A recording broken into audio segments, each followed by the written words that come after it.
we're exploring one of the strangest and most debated mysteries in the world of lost civilizations, the story of Lemuria. What was it supposed to be? A continent that vanished beneath the Indian Ocean? The home of an ancient, advanced civilization? Or simply a 19th century scientific theory that grew into a legend? We'll look at where the idea of Lemuria began, how scientists once believed in a missing continent to explain ancient fossils, and how that idea slowly transformed into a myth about a forgotten world. Along the way, we'll explore the stories, the supposed evidence, and the fascination that still surrounds this lost land today. As always, I'd love to know, where in the world are you listening from? And what time is it for you? Whether you're here to drift into sleep or to wander through the mysteries of history, I'm glad you're here. Now, let's begin. The rooms of the Zoological Society at Hanover Square had the reassuring smell of paper and polish, as if knowledge itself gave off a scent. It was a good place for a careful mind to make a bold proposal. In the spring of 1864, Philip Lutley Sclater sat surrounded by skins, bones, and maps. A zoologist by training and temperament, who cherished order but could tolerate a little daring where the evidence allowed. Sclater was not a showman. He was a cataloguer, a patient man of lists and regions, the sort who believed that if you divided the world correctly, you might one day understand it. When he proposed that a great land once stretched across the Indian Ocean, linking Madagascar with India and perhaps the islands beyond, it was not to thrill the newspapers. It was to solve a problem that had been bothering him for years. Why did Madagascar and parts of southern Asia share curious affinities among the most ancient of primates, while the mainland of Africa did not seem to hold the same key? Where had these creatures come from, and how had they reached their separate homes? To understand the mind at work, one has to know a bit about the man. Sclater had been trained at Oxford in classics and law before turning decisively to natural history. He became secretary of the Zoological Society of London and would hold that post for more than 3 decades. A fixture of British science who wrote with economy and sharpness. In 1858, 6 years before his Lemuria paper, he had already imposed order on the living world by dividing the globe into 6 zoological regions.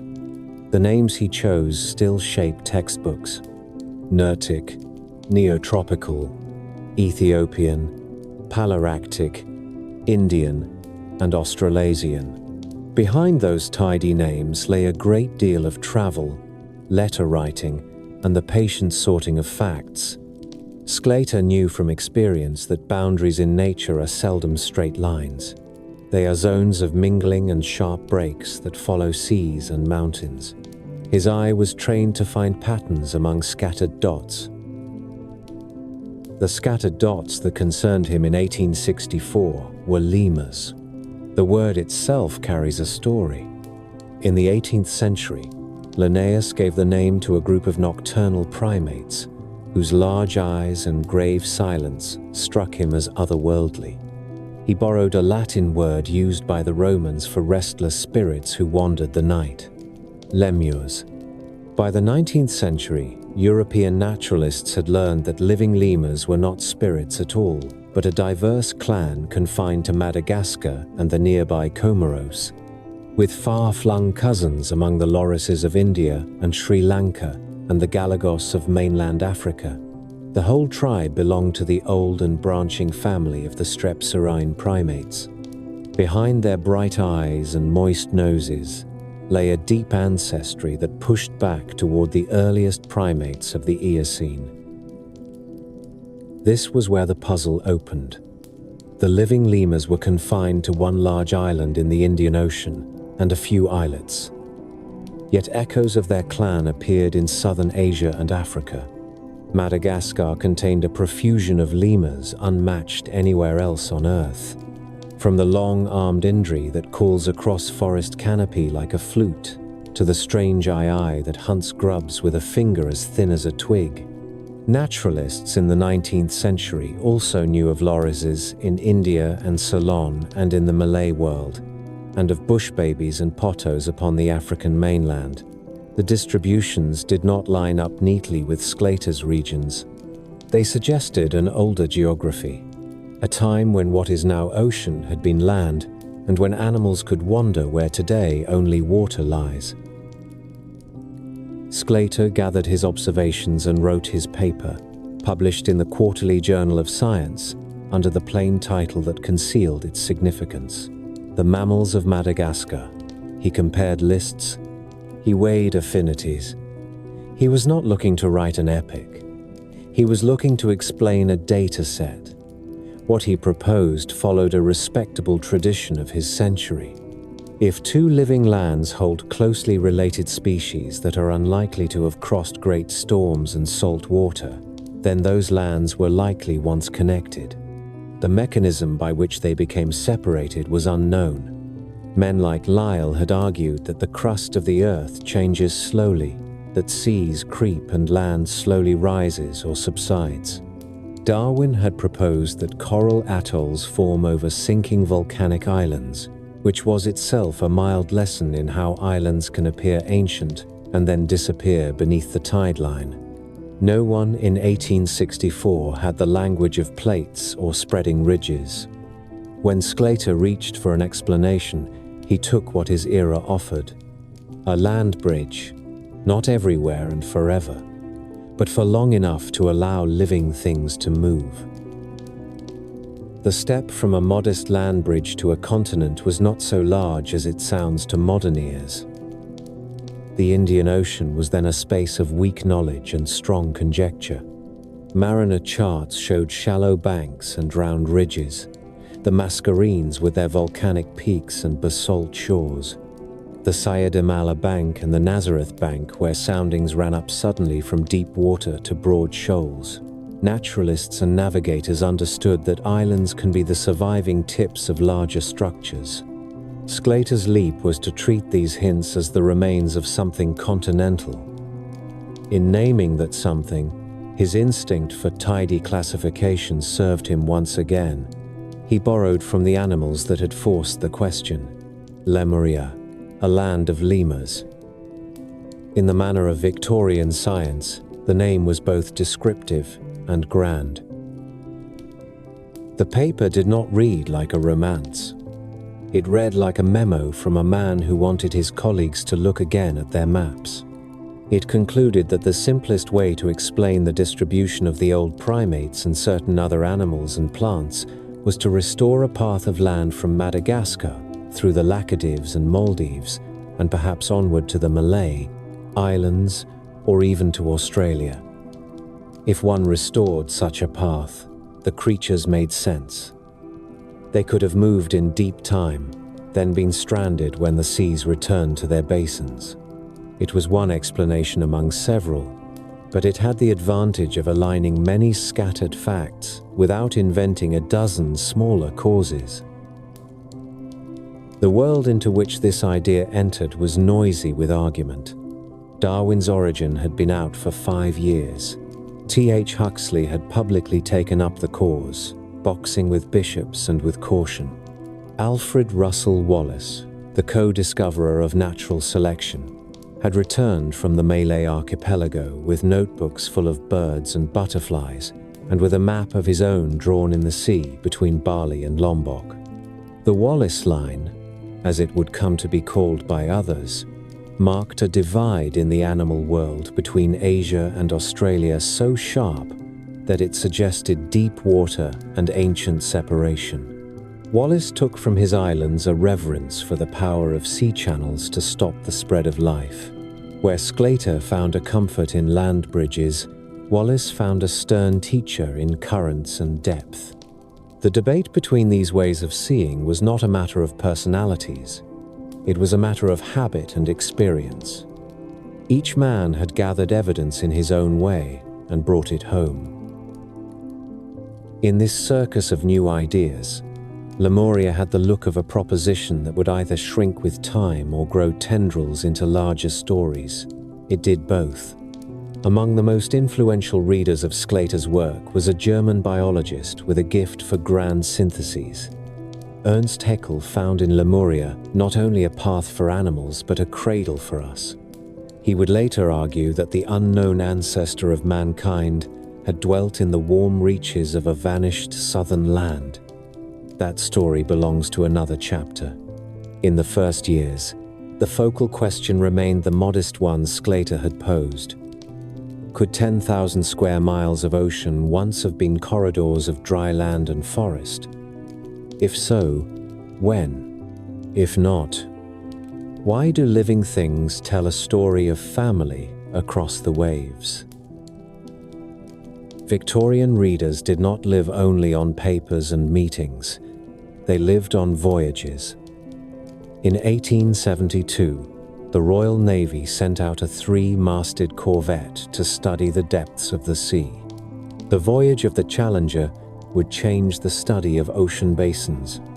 The vessel zigzagged through the Atlantic, then around the Cape and into the Indian Ocean, then onward through the Pacific and home by way of the Strait of Magellan. Sailors paid out sounding lines and dredges, hauled up ooze and manganese nodules, measured temperature and salinity, and kept watch for the flicker of life at unimagined depths. In the Indian Ocean, the crew recorded banks and ridges, submerged forms that seemed to suggest the drowned bones of continents. They also recorded great tracts of very deep water. The seafloor was not a uniform plain, but a country of mountains and trenches. The Challenger proved beyond argument that the bottom of the sea is not a featureless waste. Yet the new maps did not settle Sclater's question. They gave ammunition to both sides. If there are great ridges, one can argue that they might be the remains of sunken land. If there are abysses, one can argue that no land bridge ever crossed them in the age of mammals. A map does not settle a story. It sets the stage for better questions. Meanwhile, knowledge of Madagascar itself was deepening in a way that made the island even more tantalizing. French naturalist Alfred Grandidier spent years in the field cataloguing its fauna and flora and set in motion the monumental Histoire naturelle de Madagascar, which would run to dozens of volumes and involve many hands. The more Madagascar was known, the stranger it seemed. Here were entire families of animals absent from mainland Africa. The lemurs in their astonishing variety. Tenrecs that looked like hedgehogs but were not. Malagasy carnivores that were cousins of civets but had taken a path of their own. Even the plants told the same tale of isolation and experiment. Any person who hunted for causes would be forgiven for banning chance and insisting on a previous age when borders were different. As the new facts accumulated, Sclater's concept drew commentary. Many accepted the idea in part. Others accepted the pattern but doubted the mechanism. A land bridge is a neat phrase that conceals its own questions. Why would the sea have retreated to reveal such a bridge? And when did it return? Was the bridge a continuous continent or a scattered archipelago of large islands? If animals crossed, why did so few large African mammals reach Madagascar? Why did giraffes and antelopes and big cats not populate the island if the way was once open? These questions were not asked maliciously. They were the marks of a culture that had grown more rigorous since the great voyages that discovered new continents for Europe. Inquiry had matured. If one wanted to alter a map, one had to answer objections. It was at this point that the older language of land bridges began to mingle with newer investigations of ancient climates and plant distributions. Austrian geologist Eduard Suess examined the spread of the fossil plant Glossopteris in the southern continents and proposed that the lands of the south had once formed a single mass. He called it Gondwana land. In his thinking, great continents had risen and fallen in vertical movements of the crust that created and then erased shallow seas. He did not imagine continents as moving sideways, yet his name and his insistence on a single southern expanse were powerful contributions. They gave a framework in which Sclater's thought no longer stood alone.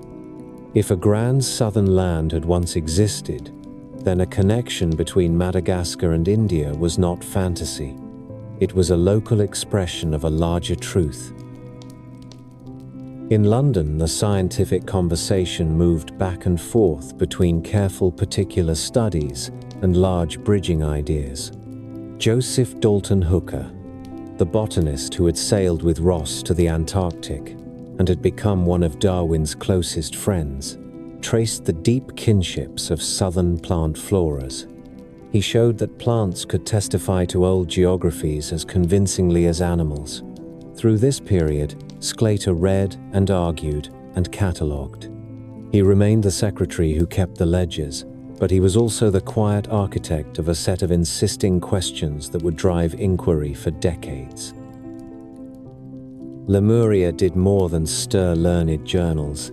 It entered the newspapers and the dinner tables. Lost land makes for a good story in any century.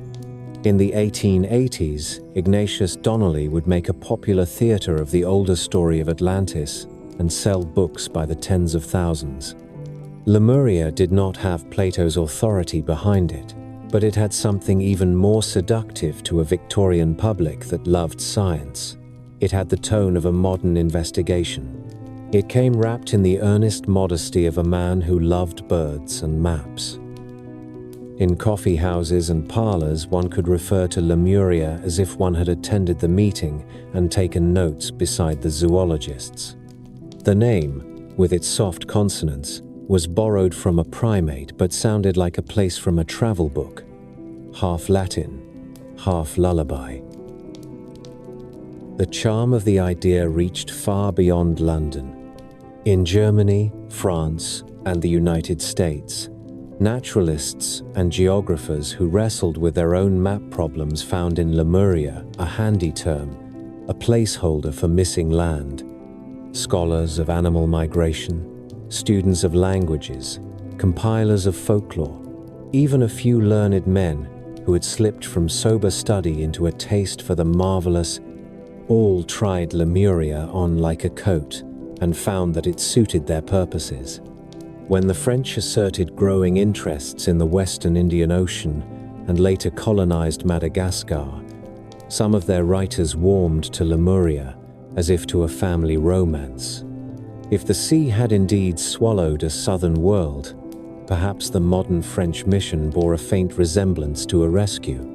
One sees in the journals of the time a casual mingling of scientific thought and imperial assumptions that now can make the reader wince. Victorians and their continental counterparts often believed that to explain was to assign stewardship. At the same time, there was resistance. Wallace, with his stern love of deep channels, preferred other explanations. He had watched with his own eyes as islands divided by narrow but deep straits held entirely different birds and beasts. He trusted water to do more than people allowed. If lemur-like primates were in Madagascar and Asia, he wanted to know what the currents could and could not do. It was not that Wallace thought Sclater foolish. It was that Wallace's field experience made him reject easy bridges that ran across gulfs he had learned to respect. He and Sclater did not duel in print so much as they circled one another warily, admiring the other's work, unconvinced by the other's habit of mind. While the arguments wound on, a quieter revolution was underway in the tacit assumptions of their world. In geology and physics, a few voices were beginning to suspect that continents might do something other than rise and fall. They might drift. The idea would not be made public with force until a meteorologist named Alfred Wegener presented his case in the second decade of the next century. It would not be widely accepted for another half-century, but the mood of science was already changing in the 1860s and 70s. Oceanographers were discovering ridges and trenches. Paleontologists were filling drawers with new fossils that altered family trees. The age of the Earth seemed to lengthen each year as physicists sharpened their methods. In such a climate, an idea like Lemuria could take root because it was provisional, brave enough to explain but humble enough to be replaced if a better explanation arrived. Madagascar, for its part, continued to supply astonishments that kept the question open. Subfossil remains of enormous lemurs, far larger than any living species, turned up in caves and ancient lake beds. There had been lemurs that stood as tall as a man, and others that moved heavily on the ground like strange forest pigs, and an arboreal raft of forms that suggested a long and separate experiment. The island had been a world of primates before people reached it in the last several thousand years, and altered its forests and hunted its giants. Each new skull or limb bone seemed to whisper the same message. This place has been cut off long enough to rewrite a chapter of the Book of Mammals. To scholars at a distance, the simplest picture remained a bridge gone missing. That picture grew more elaborate as scholars tried to match the distributions of other families. Cicadas, the ancient songmakers of trees, showed echoes between India and Madagascar. Some beetles and butterflies did as well, though the details were treacherous and easily misread. Certain plant families were spread across southern Africa, Madagascar, and India in patterns that seemed to beg for ancient contact. The evidence was not a chain so much as a scattered fleet of rafts. One could imagine rafts drifting across storm seas on uprooted trees and mats of vegetation, carrying small animals. Such events were known to occur. One could also imagine ridges and stepping stone islands where migrants could rest and breed before moving onward. Sclater preferred the second picture because it granted the animals the dignity of a path. Others admitted both. The British scientific press published letters and short notes in which travelers, missionaries, and planters sent home rumors of reefs and shoals that rose out of the sea in long lines, as if part of old coastlines. The oceans then were still full of mystery. The bottom was not yet charted. The imagination drew maps in the blank spaces. It is tempting to imagine Sclater at his desk in the winter season in London, with the lamps lit early and fog at the windows, turning a fossil tooth in his fingers and weighing once again the simple sentence that had made such a noise. There had been a land. He had named it Lemuria for the creatures that made him ask. He could not prove that the sea had swallowed it entire. He could not draw a timeline for its appearance and disappearance. He could only insist that the pattern of life suggested connections that the modern map did not display. That was the modest strength of his position and its permanent charm. It invited others to go out and look, to measure depths, to read the chemistry of old rocks, to track island birds, to ponder the restless nature of the earth. The claim, delicate as it was, had consequences far beyond the tidy rows of the Zoological Society library. In the years after Sclater named his continent, antiquarians and spiritual seekers would attach their own embroidery to it. Nationalists would borrow it to write myths of origin. Writers of romance would people it with tall figures and hidden cities. But in that first moment, the idea had the clean lines of a diagram. An island crowded with ancient primates and a mainland with their cousins. Shoals and banks that ran like broken causeways beneath a widely spread ocean. A man with a mind for regions giving the world a name that joined those facts together. There is a tendency when a legend grows large to forget its modest beginnings. If one strips away the later accretions, the egg-laying giants and the subterranean cities, and the preaching of adepts on mountain flanks, one still finds Sclater's question remaining stubbornly at the center. Why do the living things of Madagascar and Southern Asia look related in ways that insist on older geography? It is by following this question backward, through the lectures and notes and the argumentative letters, that the historian can rescue Lemuria from the noise. Not to restore it as a geological fact, for that will become another chapter's work, but to understand how a careful Victorian drew a line through uncertain water because the animals told him he must. It is a simple and beautiful thing to watch a mind choose the dignity of pattern over the fear of being wrong. In the late afternoons, when the society emptied and the porters tidied away the day's instruments, it would have been possible to walk from Hanover Square down to the river and watch the city's lights find themselves in the water. London in those years was a place of surfaces that hid deeper moving currents. In the lecture rooms and smoking clubs, men of science were teaching themselves to read those currents as if they were words. Sclater had added a word to that growing language, and it had the quality of a key. Whether it opened the right door would be for others to test on voyages that were then being planned. The lecture hall at Jena was made for proclamations. It had a fondness for certainty. Tiered benches and tall windows, chalk dust hanging in the air like fog on a river, and a professor whose voice could ride the room from wall to wall. Ernst Haeckel knew how to fill such a space. He had the air of a man who had seen into the machinery of life and could now point out its levers and counterweights as easily as a botanist might name the parts of a flower. In the years after Darwin published his argument, Haeckel became one of its great heralds on the continent. He was the figure who could make new ideas feel older than they were by giving them the dignity of a system and the drama of a genealogy. He loved trees, not the leafy kind only, but the branching diagrams that turn a scattered creation into a single family that reaches backward into time. From his desk in Jena, Haeckel read the English journals with attention. He knew Sclater's paper and the plea it carried for a vanished land. He did not dwell long in the cautious house of land bridges. His imagination moved toward first origins.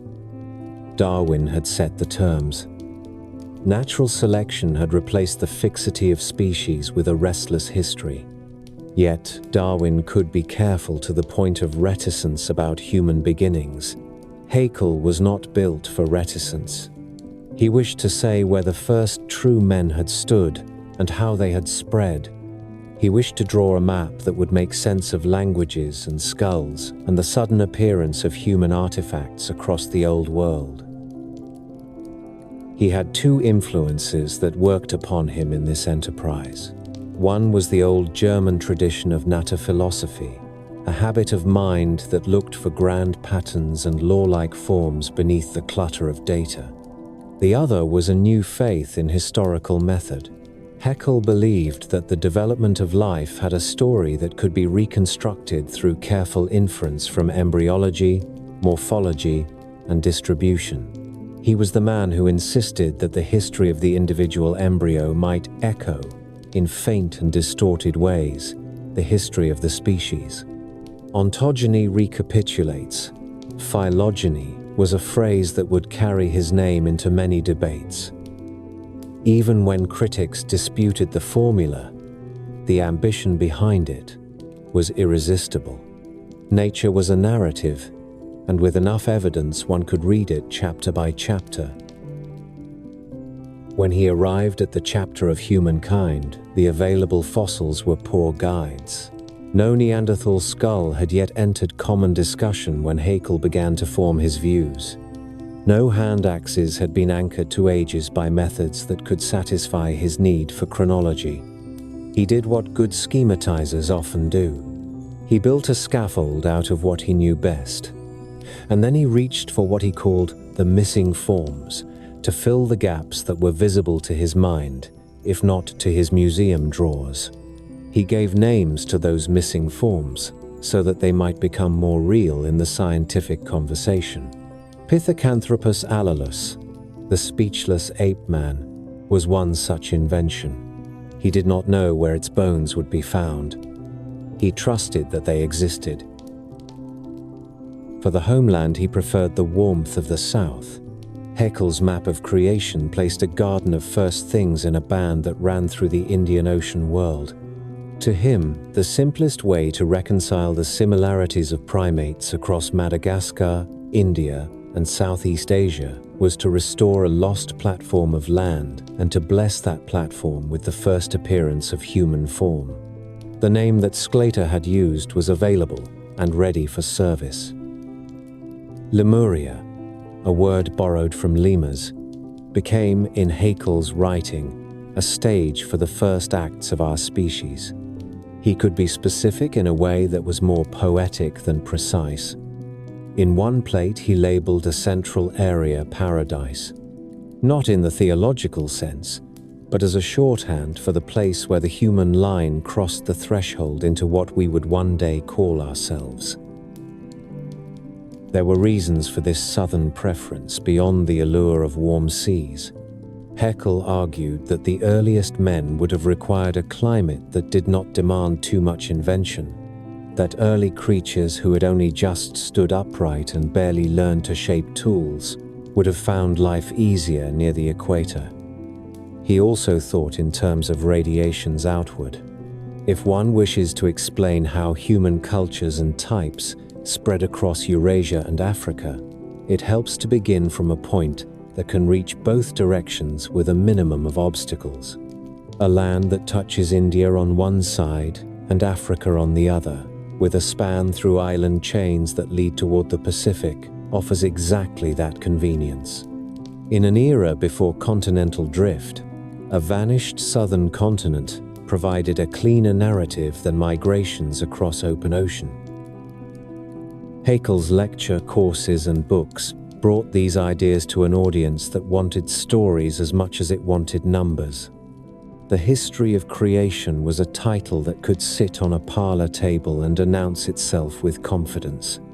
Inside, the prose had certainty and a friendliness to the non-specialist that made it easy to carry into conversation. In those pages, the family tree of humanity unrolled like a medieval genealogy, with archaic forms receding into a haze as branches ran toward the south. The lines that rose out of Lemuria led toward Asia and Africa, and finally fanned out as if to populate the map his readers already knew. He had a gift for driving students outward to test his claims. One such student by influence, if not by formal instruction, was a Dutch physician named Eugene Dubois. Dubois was a restless man who did not like to sit still while others argued. He read Haeckel and absorbed the conviction that the missing form must be found in the Indies, somewhere in that archipelago that seemed to hang like a necklace from the Asian shore.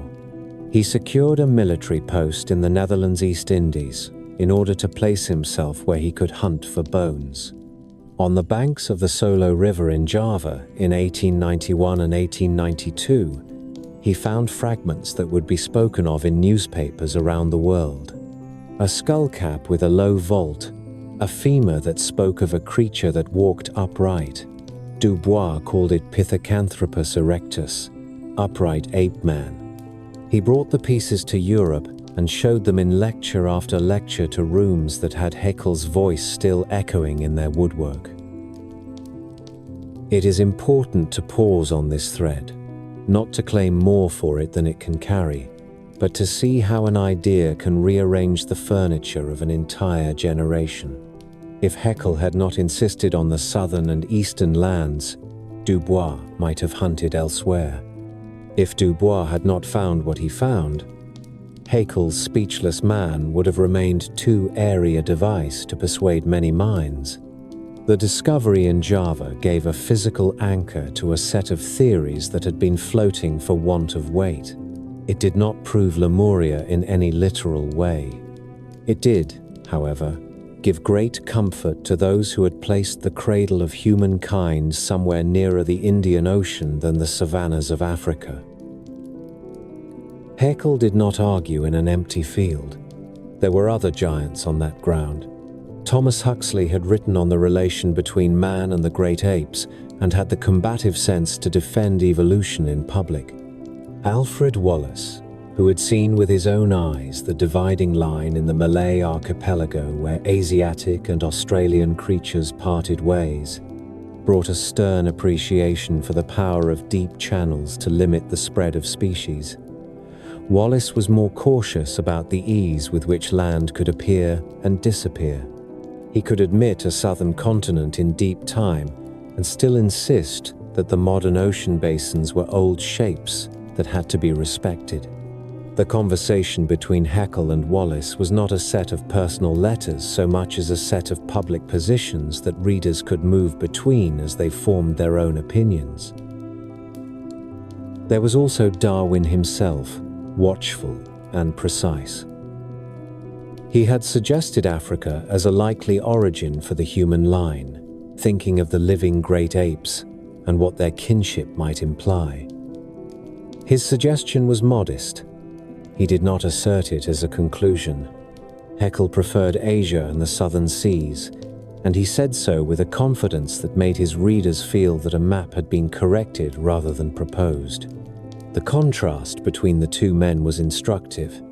Darwin could be content with a preponderance of evidence and a carefully phrased hypothesis. Haeckel wanted a story one could follow from page to page, without the hesitations that slow a reader and make a thesis harder to carry in the mind. As the century turned, Haeckel's systems had begun to reach beyond the academy into the bloodstream of popular culture. His trees of life were reproduced in journals and school books. His way of thinking about races as branches with older and younger forms attached to larger trunks seeped into conversations about history and politics. Some took from his language a justification for ranking people in a hierarchy that had very little to do with science and a great deal to do with the ambitions and fears of empires. It is one of the ironies of the age that a mind devoted to the unity of creation could become the unwitting armorer of theories that divided humankind into castes and orders. The specific case of Lemuria traveled along with these currents. Haeckel's confident placement of a human cradle upon a southern platform nourished speculations in several languages. German readers found in it a pleasing symmetry, since German science had carried the banner of evolution on the continent. French readers, through translations and review essays, wove the idea into the growing colonial interest in Madagascar and the Mascarenes. British readers took a certain pride from the fact that the word Lemuria had been coined in their journals and had now been given such cosmopolitan duty. Even in the United States, one can find magazines of the period reposting maps and diagrams with an almost novelistic pleasure. The name felt like a password at a club where the newest ideas were being passed from hand to hand. There was a visual dimension to this spread that cannot be overstated. Haeckel was a superb draftsman. His illustrations of radiolarians and jellyfish still look like the grammar of living forms written out in a beautifully ordered script. When he turned his hand to human origins, the drawing was more schematic, yet it retained a force that text alone could not equal. The plate that showed radiations of mankind, with a central region labeled as first home and arrows running outward toward continents, fixed itself in the eye. Those arrows were more than lines.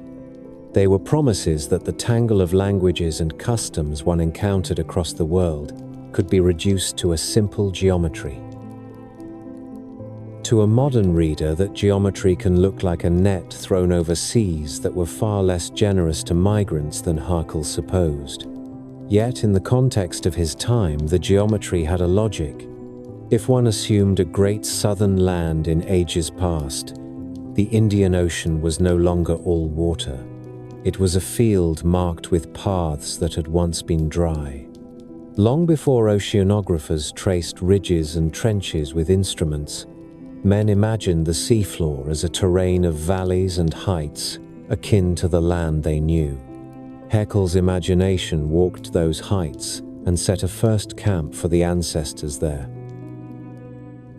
He was not alone in placing first homes in warm zones. 19th century thinkers often preferred tropical origins on principle. They imagined that early humans needed no clothing, that food could be taken from trees and riverbanks with little labor, that only later would colder climates demand the inventiveness that we now consider the hallmark of our species.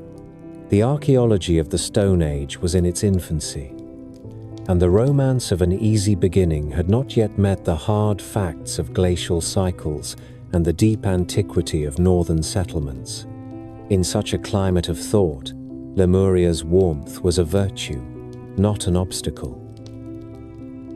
Other lines of research appeared to add slender supports to the picture. Linguists who were trying to classify the tongues of India and the islands to the east sometimes claimed to see affinities that suggested very old migrations.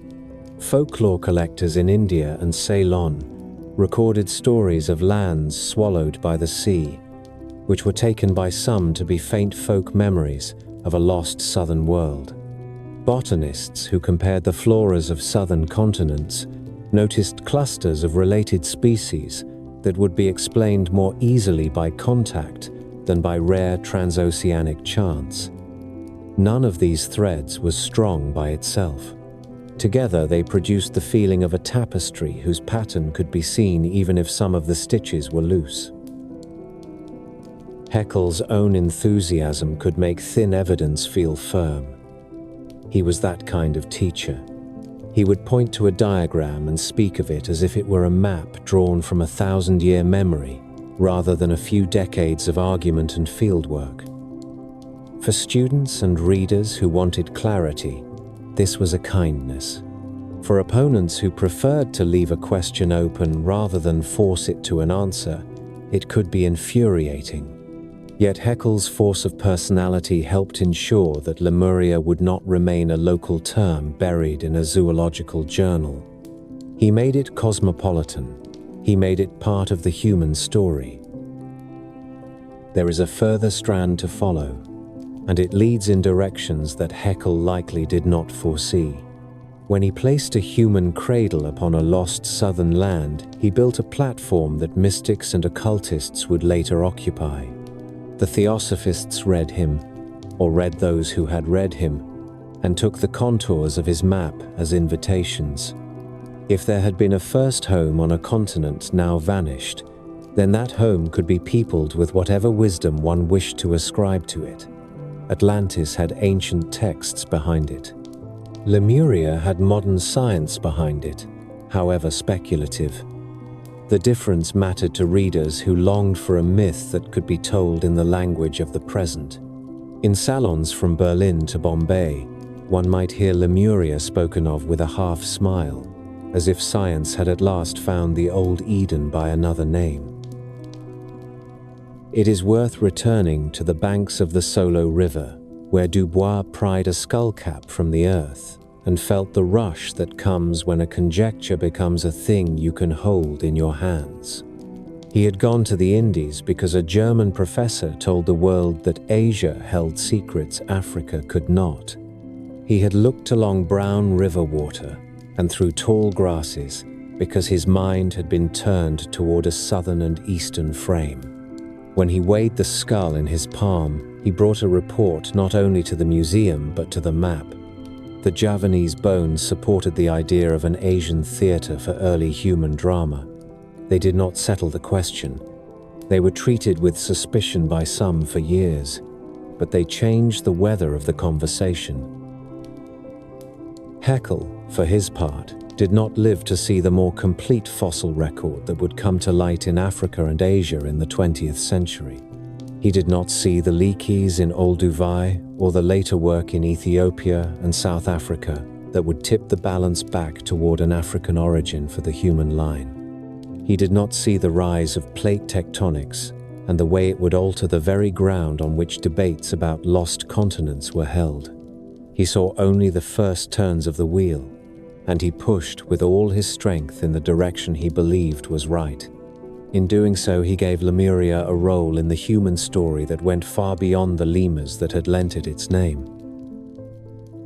On certain evenings in Gina, students walked home with the winter air hard in their lungs and the professor's words still bright in their minds. They had heard of a motherland in the south, a vanished stage upon which the first actors spoke a language that had not yet learned the tricks of grammar. They had traced arrows on a page and felt the thrill that comes when a crowd of facts suddenly falls into alignment. Haeckel had given them that alignment. Whether the earth itself would grant it remained to be seen. In the meantime, it had the weight that conviction can bring to an age that loves diagrams, and the authority of a master who draws them with a sure hand. The parlor at Irving Place in New York had a fashionable restlessness that suited the city. Teacups rattled against their saucers when the trolley passed, and the talk moved between seances and Sanskrit as if they were natural companions. In the autumn of 1875, a Russian noblewoman with a fierce gaze and a laugh that could conquer a room began to gather the curious and the learned in one circle. Helena Petrovna Blavatsky did not carry herself like a visiting seer. She smoked.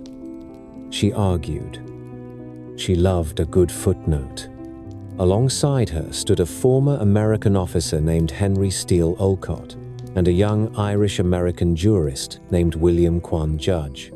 The three announced the foundation of a society devoted to the study of ancient wisdom and to the testing of hidden laws in nature. The Theosophical Society was born in a city that loved both newspapers and novelty. Blavatsky arrived with a personal legend already in place.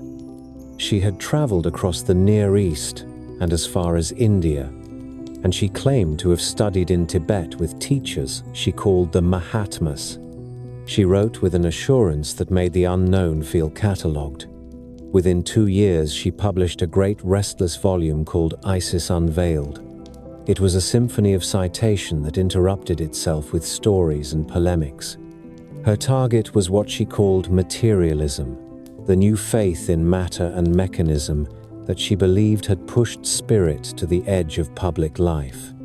She told her readers that the old wisdom kept in the East and in secret brotherhoods had answers that modern science could not reach. It was not until 1888 that she offered her largest map of the human past. The Secret Doctrine is a work that refuses the easy summary. It is a book that piles stanza on stanza from a supposed primordial text called the Stanzas of Xian, and makes of them a history of worlds before ours and of races older than any remembered by scripture. At the core of the scheme is a series of root races.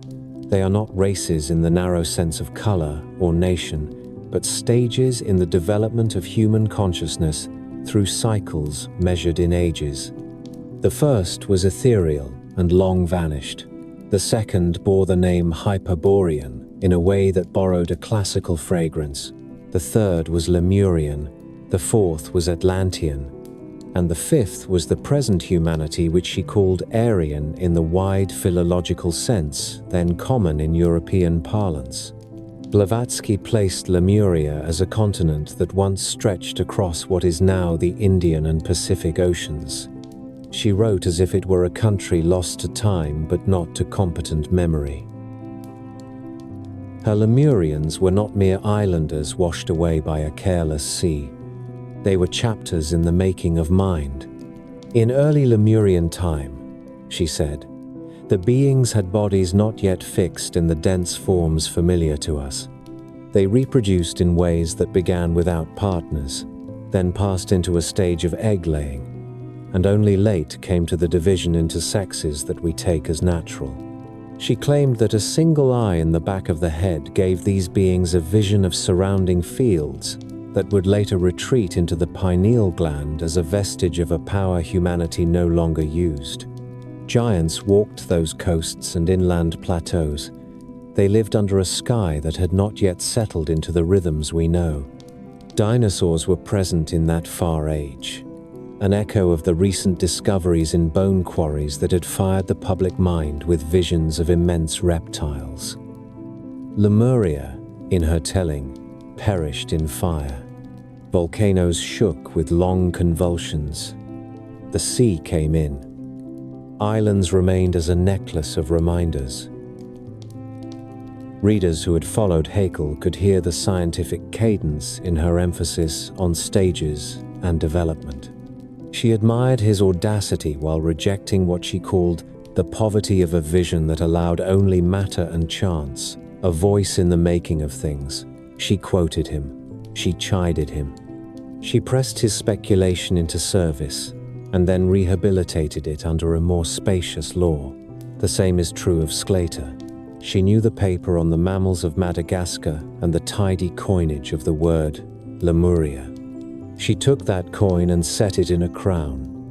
Theosophy had a genius for gathering scattered curiosities and arranging them as if they had been meant to sit beside one another. New York made a fine first stage, but it could not hold Blavatsky for long. In 1879, she and Olcott sailed east and made their way to India, and then to Ceylon, now Sri Lanka, where they took public part in a new Buddhist revival. She wrote dispatches that glowed with the light of temples and with the anger that comes when a missionary brushes aside what he does not understand. By 1882, the society had a headquarters on a tree-covered estate at Adyar near Madras. There the air was heavy with river heat, and the rooms filled with young Indians, British officials, Brahmins, Anglo-Indians, and the curious of every sort who wished to be present at the making of an idea. Journals rolled off the press. Among them was a periodical with the provocative title Lucifer, which carried essays that mingled Plato and physics in ways that made critics grind their teeth and made readers feel that a forgotten academy had returned to life. The cosmology described at Adyar had a scale that astonished even seasoned students of myth. It spoke of rounds within rounds. Worlds are born and die, and are born again. Species have their time and then retire to make room for others. The Lemurian epoch was one such time, and the continent was one such world stage. The details could be disarming in their specificity. In one set of teachings, the Lemurian homeland ran north to south, through lands where the Mascarene Plateau rises now as shoals and island groups, and eastward toward what would be called Oceania in later atlases. Survivals were claimed in the highlands of Australia. In another text, the ruins of the Lemurian culture were said to whisper from lonely islands where statues with long faces look to the sea. The advantage of an oceanic setting is that it is generous with evidence if one knows how to imagine. By the 1890s, a younger generation of theosophists began to add finishing touches to what had started as a skeleton of chapters. William Scott Elliott, a businessman by training and a mystic by habit, published two slim but potent books, The Story of Atlantis and The Lost Lemuria. He said that he relied upon clairvoyant explorers who traveled in a manner of controlled vision through the past, as easily as a surveyor walks a field. He described Lemurians as tall, brown-skinned, heavy-boned beings with broad faces and strong jaws. He said they had a curious gait and a habit of looking far into the distance with an acuity that modern men had lost. He spoke of cities built of massive stones. He spoke of a great cataclysm when mountain chains lifted and fire rained from the sky. The tone of these books was unlike Blavatsky's dense tapestry. It was the tone of a guidebook. The dates were given in long numbers. The maps had borders. The details queasily resembled the scientific literature of the day in their presentation, while departing from it entirely in their source of authority. Two leaders of the Adyar Circle, Annie Besant and Charles Webster Leadbeater, blessed this method. Besant had a commanding presence and a voice trained in the working world of English reform politics. Leadbeater had the smoothness of a schoolmaster who knows that certainty is a balm. Together they made theosophy more institutional and more practical. They adopted Scott Eliot's narratives as convenient charts in their own philosophy of the growth of soul through cycles of rebirth and through classrooms beyond the physical world. In their rendering, Lemuria was not merely a lost land but a necessary school where certain faculties were learned and later set aside. The human story was a syllabus. The continents were the classrooms. The larger Victorian world did not watch this unfolding in silence. The Society for Psychical Research in London sent an investigator named Richard Hodgson to examine claims that Blavatsky received letters from the Mahatmas in ways that defied ordinary transmission. He lived for months within the Theosophical Circle at Adyar and took statements from staff and visitors. In 1885, he published a report that accused Blavatsky of fraud and suggested that at least some of the miracles were products of human contrivance. The report was greeted as a victory by those who wished the movement to be a mere fashion. It was denounced as a libel by those who saw in it a misunderstanding of teachings purposely given in parable and disguise. The quarrel did not sink theosophy. It taught its members that doubt is a chronic condition in a world that insists on laboratory proofs of what it does not wish to see. In India, the story took on colors that were not available in New York or London. Sanskrit scholars who had been trained in the cool rooms of the new Oriental institutes were drawn to a society that treated their texts as living scripture. Young nationalists heard in theosophy a respect for their heritage that contrasted with the contempt that leaked from some colonial offices. Tamil readers in particular found themselves attentive to the passages that placed Lemuria south of India. There were old poems that spoke of lands called Kumari that had vanished under the sea. The fit between Sanskritic learning, Tamil legends, and the new cosmology created a lively correspondence. Theosophical journals ran articles on pre-Vedic ages and on Dravidian antiquity in a manner that blurred scholarship and vision, but rewarded readers with a sense that their own antiquities belonged to a world story rather than to footnotes in European monographs.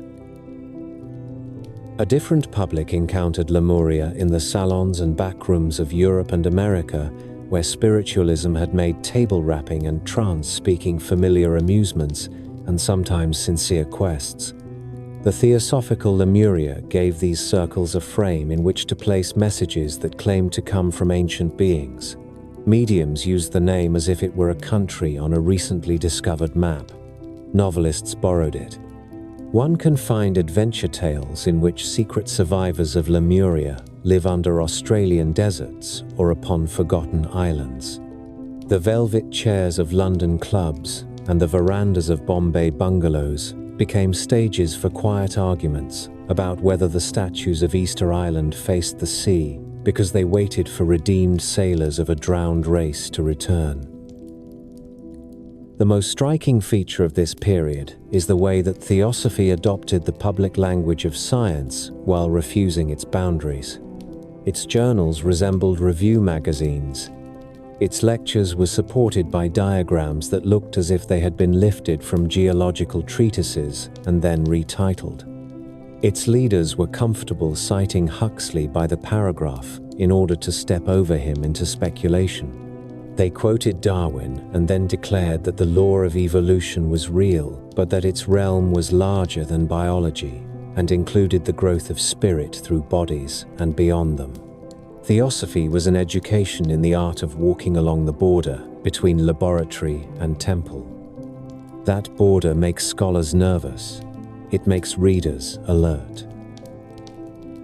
It is not possible to understand the hold that Lemuria gained over the imagination without sitting for a time in the reading room at Adyar, where drawers of correspondences rested near the windows and the views of palms and river light entered the eye.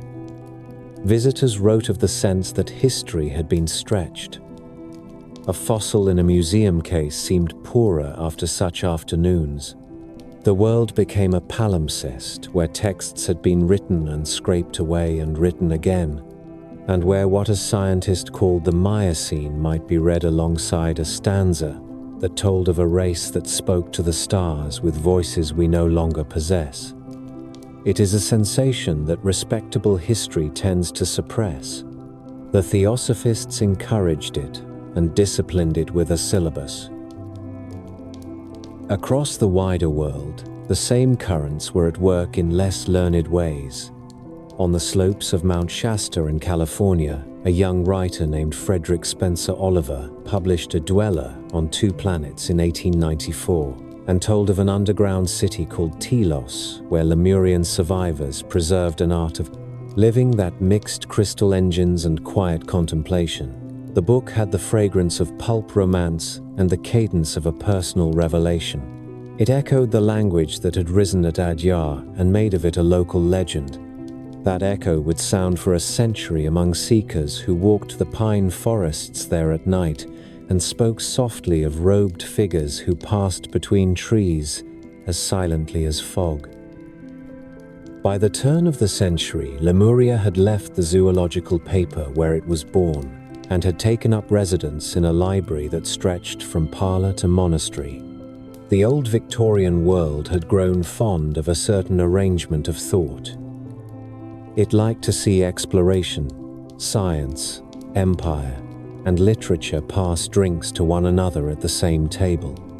The Theosophists were done with that arrangement. They set their own table and invited everyone at once. The geologist who could forgive a metaphor was welcome. The Sanskritist who was tired of footnotes was welcome. The student who had felt the ache that comes from looking too long at bones under glass was welcome. On the wall was a map of a continent that did not appear on Admiralty charts. On the table was a book with a title page that said it had been written before mankind learned to write. As evening came on at Adyar, the lamps drew moths, and the river quieted to a slow reflection. The city beyond the trees stirred and slept by turns. In the library, Annie Besant stood beside a globe and traced for a cluster of students a long arc from the Mascarene banks to the islands of the Pacific. She spoke in a clear English and paused now and then to let a question rise from the floor. The questions were not of the sort that can be settled in a laboratory. They were of the sort that travel by rumor through generations. Where did we begin? What did we know before we forgot? The room felt very old, as if it had borrowed an hour from another age. A generation after Helena Blavatsky drew Lemuria into the warm light of the parlor, the legend moved out onto bookstalls and into the hands of men who preferred certainties dressed as discovery. The scene shifts now to Yucatan and to the Pacific, to museum lecture rooms and small publishers who understood that a clean map with a bold caption can do the work of a dozen footnotes. The 19th century had ended in a fever for origins. The 20th opened with a hunger for master narratives that would bind the scattered ruins of the world into a single story. In that hunger, the name Mu took root. It sounded like a prayer and a password, and it promised to be the mother country beneath every myth. Augustus Le Plongeon set the tone. A French photographer and antiquarian, he and his wife Alice spent the 1870s among the Maya sites of Yucatan, living beside the broken palaces of Uxmal and Chichen Itza and bringing back glass plates of the highest quality then possible in the field. Le Plongeon was no mere tourist. He measured and traced and tried to read.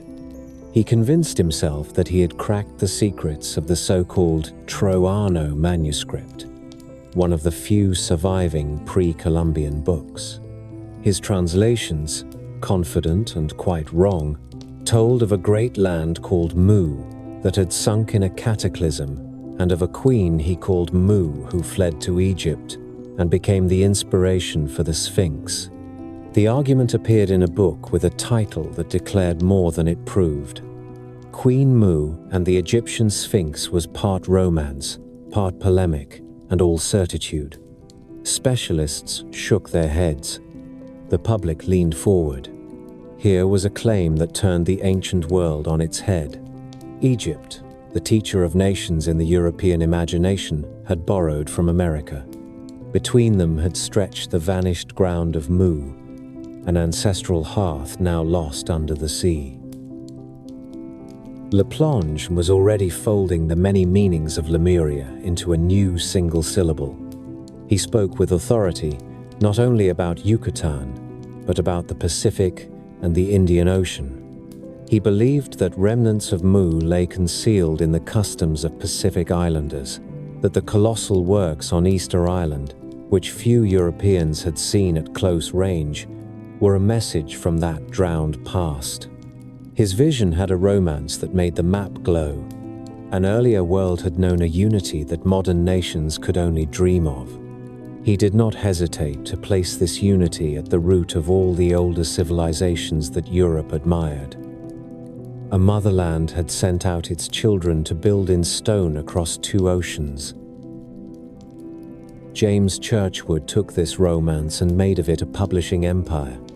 He was born in England, spent years in colonial service in India, emigrated to New York, and cultivated the air of a capable man who had wandered far and learned things not taught in schools. In the 1920s and 30s, he published a sequence of books that gave Mu its fullest life.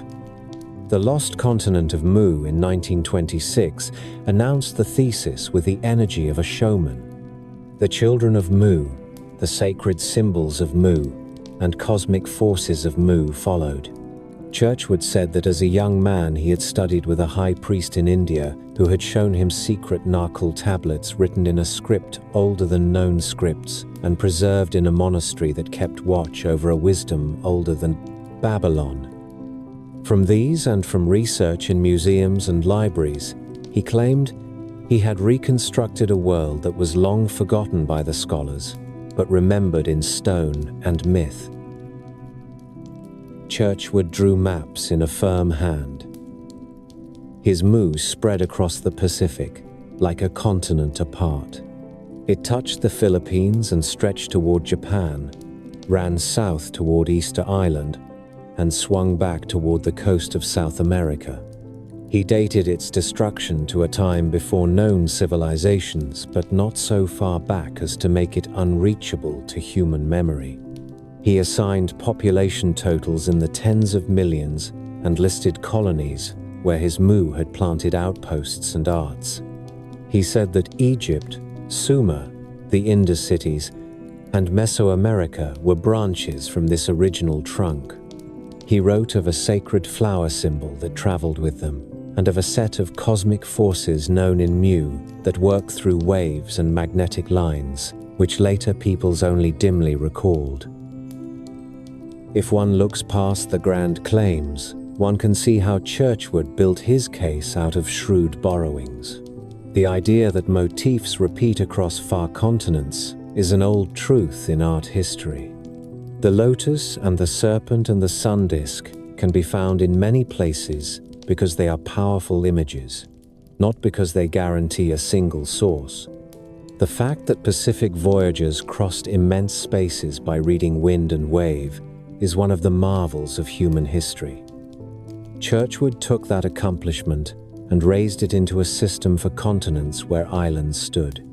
He had an instinct for attaching his story to places that already held a mystery for the public. Easter Island became a standing proof in his pages, even though he had no new evidence to present about its statues.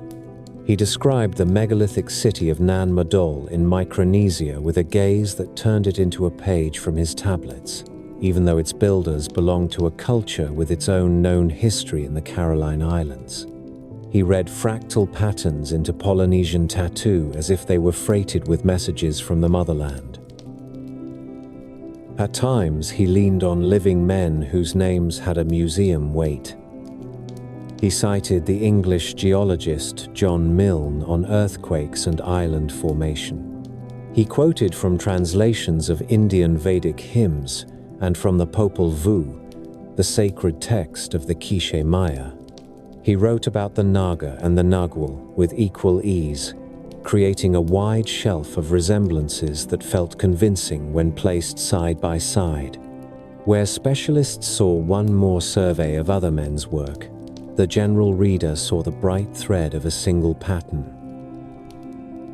In Mexico, his story found an unexpected ally in stone. William Niven, a stubborn and energetic fieldman who had scoured the Valley of Mexico for artifacts, uncovered in the 1910s and 20s a large number of carved and incised stones at a site near San Miguel Amantla. They were covered with signs no scholar could read. Niven thought them proof of a culture older than the Aztec, and older perhaps than the Olmec. Churchwood seized on the find and proclaimed that the signs matched the writing of the Narkle tablets, which only he had seen and which no one else could examine. The circle was complete. Evidence led to Mu, because Mu had been used to explain the evidence. The stones themselves have since become a footnote in the long history of hopeful claims in the Mexican highlands. At the time, they gave Churchwood perfect illustrations for his books and perfect captions to place beneath his maps. The way Churchwood wrote mattered as much as what he claimed. He described meetings with learned priests in shadowed rooms, but he did so in the tone of a competent engineer who has mastered the principles of a steam engine. He used equations when he wrote of cosmic forces. He appealed to common sense. He preferred the declarative sentence. He gave Mu the voice of a workshop foreman rather than the voice of a prophet. In this, he was very modern. He promised readers that they could own a secret by mastering a diagram. The effect on popular culture was immediate. Newspaper features took up Mu as if it were a fact. Pulp magazines ran stories in which heroes found ruins on lost islands and escaped with a jewel that contained a message. Occult circles that had already embraced Lemuria now had a fresh set of names and places. Adventure writers slipped Mu into their plot lines. In the wider literature of the strange, the name appeared beside Atlantis and beside names pulled from lost Greek fragments and Sanskrit lexicons. If Atlantis held the Atlantic for imagination, Mu held the Pacific. There were skeptics who spoke up at once. Professional archaeologists in Mexico and in the United States had no patience for readings of the Maya books that ignored the work of trained epigraphers. Geologists in Britain and in America were already uneasy with any claim that placed a continent across an ocean basin in recent ages. They could not yet describe the physics of drifting continents, but they were learning to read the age of oceanic basalts and the story told by chains of volcanoes. They knew that the present shape of the Pacific was very old at human scales. Churchwood brushed such cautions aside with the assurance that a man develops when his readers are loyal and his critics cannot agree among themselves. The new century also had another way of keeping a story alive. Novelists and authors of occult encyclopedias gave Mu a home in a growing shared world of myth. One can open a small press volume from the 1920s or 30s and find Mu treated as a chapter in a compendium of ancient wisdom that includes Shambhala, Hyperborea, the Tuatha De Danann, and a half-dozen places drawn from the margins of classical texts. The facts are not interrogated in such books, they are arranged. The arrangement flatters the desire for a world that was once whole. It also feeds the hunger that modernity itself had sharpened, a hunger for continuity in a century of fast machines and faster wars. Churchwood's books kept selling. His lectures drew curious crowds. He made more maps. He redrew some when he changed his mind. He gave Mu its own script and its own priestly castes.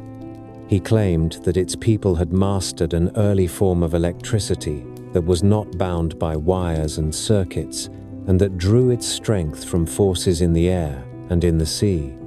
He said that these powers had been used across temples, and that their echo could be felt in the tales that speak of stones that move and sing.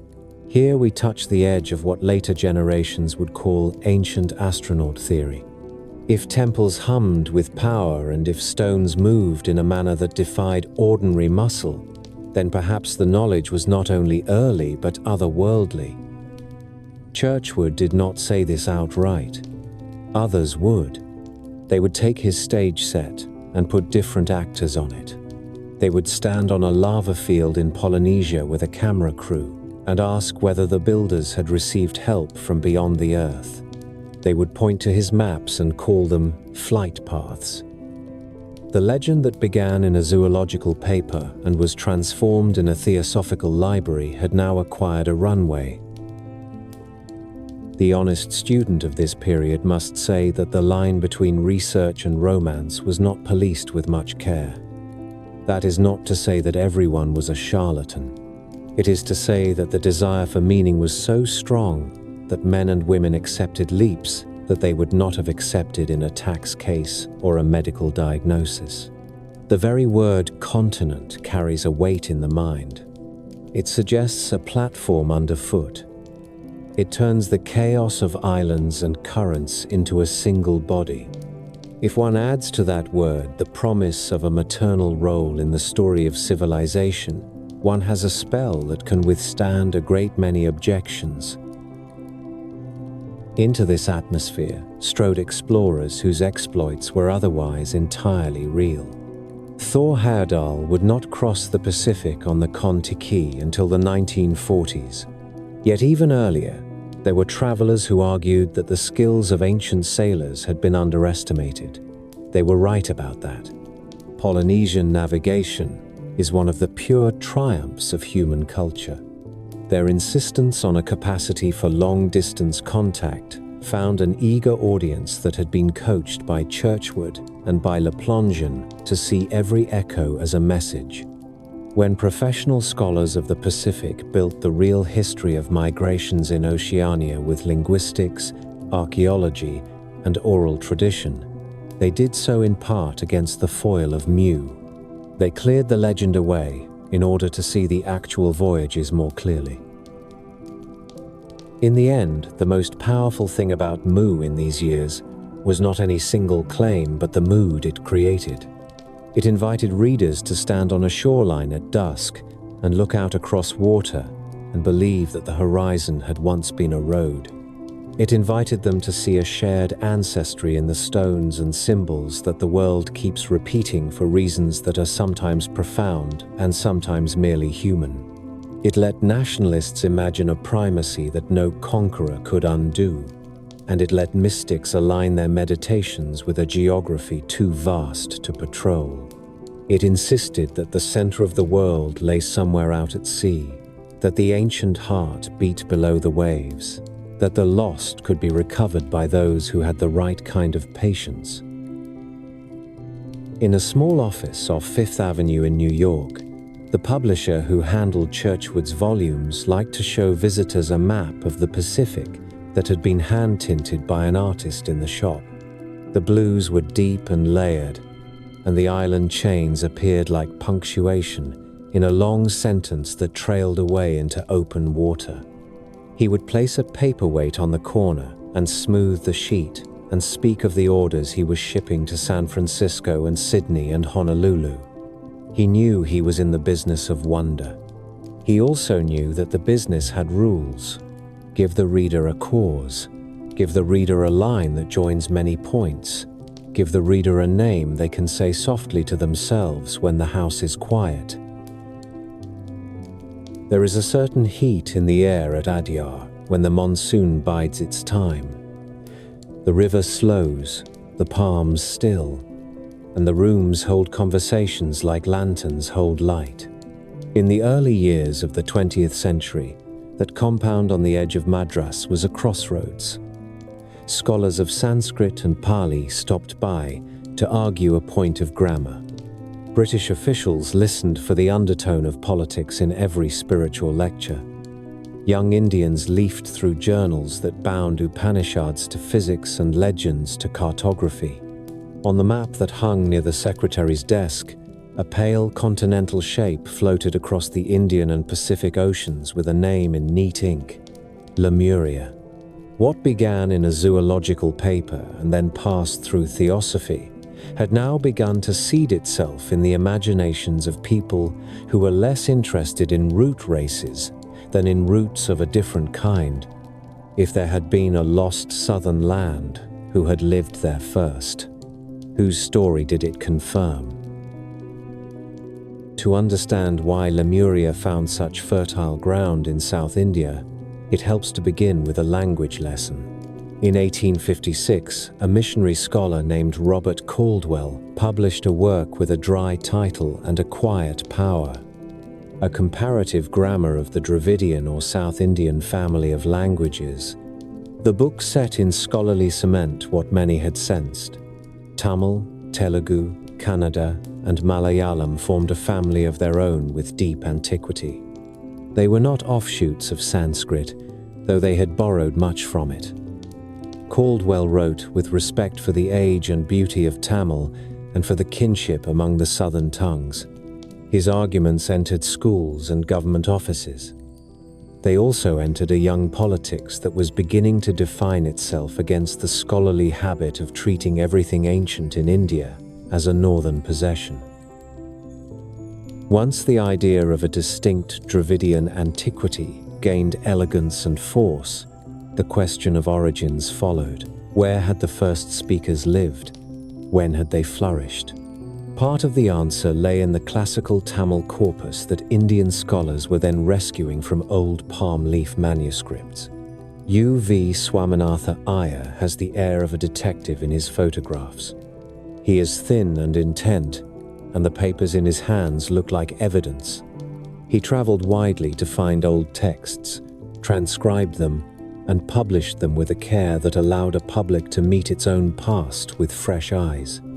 Through his work and the labor of others, the great poems and epics of classical Tamil returned to common view. These texts spoke of cities and courts, of learned assemblies that critics and poets called Sangam. They also carried a recurring image that struck readers with an almost physical force. The sea takes land. Coasts are not eternal lines. In the Silapadikaram, there is a tidal violence that ruins a city and a royal house. In later medieval works, the Pandya kings extend their realm over a region called Kumari and then lose ground to the encroaching sea. By the late 19th century, these literary memories began to bind themselves to a scientific-sounding name from London journals. Lemuria seemed to offer a stage on which those old poems could stand with dignity before the judgment of modernity. Tamil writers and orators did not need a European to grant them antiquity. But, in an age when a laboratory tone could silence a room, the word Lemuria served a purpose. It allowed them to point at a map and say that a scholar's name now sat over a land their own poets had known by another name. Kumari Kandam. The feeling of recognition can sustain an argument for a very long time. The most forceful voices in this turn were not professors. They were public intellectuals with the ardor of revivalists. Maraimalai Adigals spoke for a pure Tamil free of Sanskrit impurities and for a moral vision built on that purity. Devanaya Pavanar wrote of a Tamil that he believed to be the most ancient mother tongue, with roots older than Sanskrit and perhaps older than any other. He placed those roots firmly in a southern land that the sea had taken. To support these claims, he drew on classical poems and medieval commentaries, on folklore from the fishing villages along the coast near Kanyakumari, where the waters of two seas meet, and on the fabled three Sangams that tradition claimed had met on land now lost. Theosophical journals helped by offering a cosmology in which long cycles of destruction and renewal were a law of nature rather than a poetic device. Science, scripture, and local memory became allies. Schools took notice. In the early decades of the 20th century, one could find Tamil primers that spoke easily of Kumari Kandam, and in the decades after independence, the story did not vanish. In 1981, the government of Tamil Nadu funded a documentary that sought to align the legend with new research, a sign that the lost land had taken on the dignity of heritage. Maps were drawn that showed a shelf of country running south from the tip of India, dotted with names that recalled ancient kings. The intent was not mischief, it was pride. If a people had been told for generations that its language was merely derivative and its history merely regional, the insistence on a drowned motherland felt like an act of recovery. Scholars in Chennai and elsewhere pushed against the more extravagant claims while often granting the deeper point. Yes, they said, Tamil is very old and deserving of serious study on its own terms. Yes, the classical literature has a breadth and elegance that stands beside the most refined works of the ancient world. No, the entire Southern Ocean was not home to a lost metropolitan civilization whose records were washed away whole. In the same decades, geologists were recovering a story of the Indian Ocean that allowed a new kind of confirmation, allied to caution. The Mascarene Plateau and the microcontinent of Mauritius show that in very deep time there had been blocks of continental crust scattered under those waters. The age of those rocks was deep beyond human memory. They did not confirm a recent paradise. Yet the very language of submerged continents and torn plates entered Tamil discussions, the way a new word enters a conversation and gives permission to say something that had long been felt. Science disallowed a fairy tale. It also refused to shut the door on loss as a human experience. The power of the Lemuria story in South India rested on a final logic that was more moral than empirical. If a culture has been taught to take its bearings from a center somewhere else, then placing the center in one's own sea feels like a correction. The scholar Sumathi Ramaswamy would later write about this sensibility with a lucid sympathy, tracing its roots through schoolrooms, newspapers, and political speeches. Her work is worth mentioning not to settle the story, but to mark its dignity. What looks from a distance like a zealous myth can, on closer inspection, appear as a poetic and political language that insisted on respect. Across the ocean in Australia, Lemuria served a different household of needs. Theosophists had planted a flag there early. The Society's branches in Sydney and Melbourne drew crowds for lectures in which maps were unrolled and continents placed where the charts of hydrographers did not permit them. Helena Blavatsky had written that parts of Australia were remnants of ancient Lemuria and that the Aboriginal peoples belonged to a very old human stock, which she catalogued within her scheme of root races. Her theory bore the assumptions and prejudices of her time, and in the hands of writers who lacked even her respect, it could slide into a coarse taxonomy that justified exclusion. Settler society in Australia was inventing itself with a quickness that often left people breathless. Some sought an antiquity that would precede the awkward facts of recent conquest. A lost race myth could do that work, and Lemuria was ready to hire out. In 1898, George Firth Scott published a novel with a crisp title, The Last Lemurian. It follows a young explorer who discovers a hidden valley in the interior, where a remnant of ancient Lemurians survive with treasures in their keeping and a terrible curse contained in a cave. The details are the familiar furniture of a popular genre. There is a priestess, there are jewels, and there are monsters to test the hero's mettle. Yet the setting is the important fact. The Australian outback becomes an archive in stone. The outcrop, the desert basin, the lonely range of hills are not simply features of a dry land. They are the vault of a lost world. The book sold, and it took its place alongside other romances by Rider Haggard and his many imitators who set entire chapters of their tales in empires that archaeologists had not found. A more insistent version of the same impulse surfaced in a body of scientific and pseudo-scientific writing, which tried to fix Australia within a deep racial timeline. It is not fair to lay this at the door of science alone. The ambient culture already divided the world into orders of advancement and decay. In such a climate, it was easy for a reader to accept assertions that Aboriginal Australians had preserved traces of a very early human condition because they were the descendants of Lemurians. Some theosophical pamphlets wrote this with a tone of condescension wrapped in wonder. Some newspapers did so with a tone of bureaucratic efficiency that makes the modern reader wince. The result was the same: an imagined continent that rose from the sea across a map, allowed people to sort their neighbors into a hierarchy without having to examine their own history closely. As in South India, there were countervailing winds. Anthropologists in Australia and New Zealand were building a careful record of kinship systems, languages, rock art, and ritual life that refused the cyclone of myth. They insisted on the depth and complexity of the cultural worlds before colonization. They insisted that deserts were not voids waiting for explorers to find hidden temples. They were homelands with songs for every path. Colonial legislators did not always listen, but a different kind of map began to appear in the notes and monographs of field workers. It had the look of a palimpsest.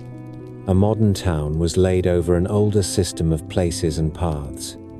An old law still breathed under a new fence.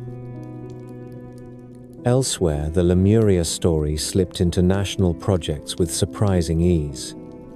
In Turkey during the 1930s, the young republic sought a past that would be worthy of its ambitions. The Turkish history thesis and the Sun language theory tried to place the Turkish people at or near the center of human beginnings.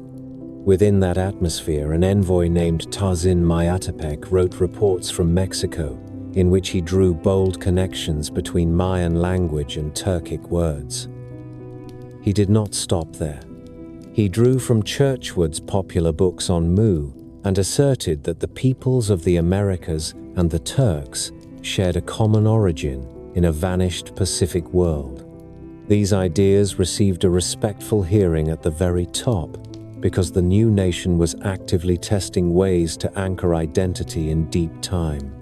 Churchward's paper Continent thus made a brief appearance in the anteroom of state ideology. The episode did not last, but it shows how nimble the Lemuria myth had become. It could serve Tamil nationalism, colonial romance, and Republican pride without changing much of its surface. In Madagascar and the French colonial world, another sort of entanglement appeared. French naturalists and administrators produced monumental catalogues of the island's fauna and flora. Alfred Grandadier's name stands highest among them. The scale of the project was heroic and admirable. It also fed a certain way of thinking. If an island displayed the traces of very old separations, the naturalist could tell a story of isolation that seemed to call for a steward. The official could then imagine himself as that steward. Lemuria here offered not a lost homeland, but a rationalization. The island was a museum case. The label under the glass required a curator. The curator could be French. One can find in colonial writing of the early 20th century the lightest touch of this conceit, sometimes innocent and sometimes proud. Scholars of media and religion note that myths survive because they are portables. They are light enough to carry and heavy enough to feel important. Lemuria was a model. It had a shape and a color and a set of dates that allowed it to be copied into any atlas of the mind. A Tamil schoolchild could see it to the south and call it Kumari. A Melbourne lecturer could tilt the map and draw a line from Perth to Easter Island and call it the spine of a vanished land. A Turkish diplomat could open a churchward volume and imagine the Pacific as a bridge between his nation and a distant shore. Each person felt the confidence that comes from saying the word continent in a firm voice. As the century advanced, science began to cancel the checks that myth had written. Plate tectonics taught a different story about oceans and their age. Oceanographers mapped the floors with instruments rather than guesses, and found mountains and basins that had their own laws. Yet, even as the literal possibility of a recent sunken motherland faded, the emotional work that Lemuria had been doing did not stop. It migrated into new forms. New Age writers rebaptized old mountains with Lemurian names. Pulp adventures gave way to films that placed ancient secrets under the Pacific. Television crews filmed at Nan Madol and asked the same questions that Churchward had taught his readers to ask. The map remained faithful to desire. At Kanyakumari, where the seas meet and the air smells of salt and jasmine, there is a stone platform where visitors stand and look south. On certain evenings, the fishermen bring their boats in with slow strokes, and the cloud line sits low upon the horizon. Older men tell the children that in the time of their grandparents, the tide was not the same. In the time of the grandparents of their grandparents, it was lower still. They do not need a lecture on isostasy or a treatise on submerged banks. They need only the sight of waves breaking on rocks that appear or vanish with the season, and a poem that tells of a city taken by water. Behind them are bus idols. In its window, a school project is taped, a careful pencil drawing of a map, with a pale country drawn in the sea, and a name written in block letters across it. The child who made it has copied the outline of India with accuracy, and has placed a small compass rose in the corner. She has drawn a line of tiny temples on the lost land, and a line of tiny trees along its coast. That is how stories remain. They borrow a ruler and a pencil and climb aboard for the ride home. The ship that went looking for truth carried hemp lines and brass thermometers, canvas sails, and a coal-fired engine, and a set of questions that no library in London could answer. When the Challenger left Portsmouth in the winter of 1872, she began the first sustained attempt to take the measure of the world ocean. The crew paid out sounding lines measured in fathoms and hauled up ooze that looked like wet chalk. They lowered dredges and raised manganese nodules that felt like black knuckles in a sailor's palm. In the Indian Ocean, they found banks and ridges, long scars and sudden climbs, signs that the seafloor was a landscape with a history. Those who watched the returns began to understand that the bottom of the sea was not a graveyard of silt. It was a country. In that country, the old Victorian habit of explaining puzzles with sunken land became less a certainty and more a suspicion that would require proof of a kind the century did not yet possess. The idea of Lemuria had been sensible in its youth.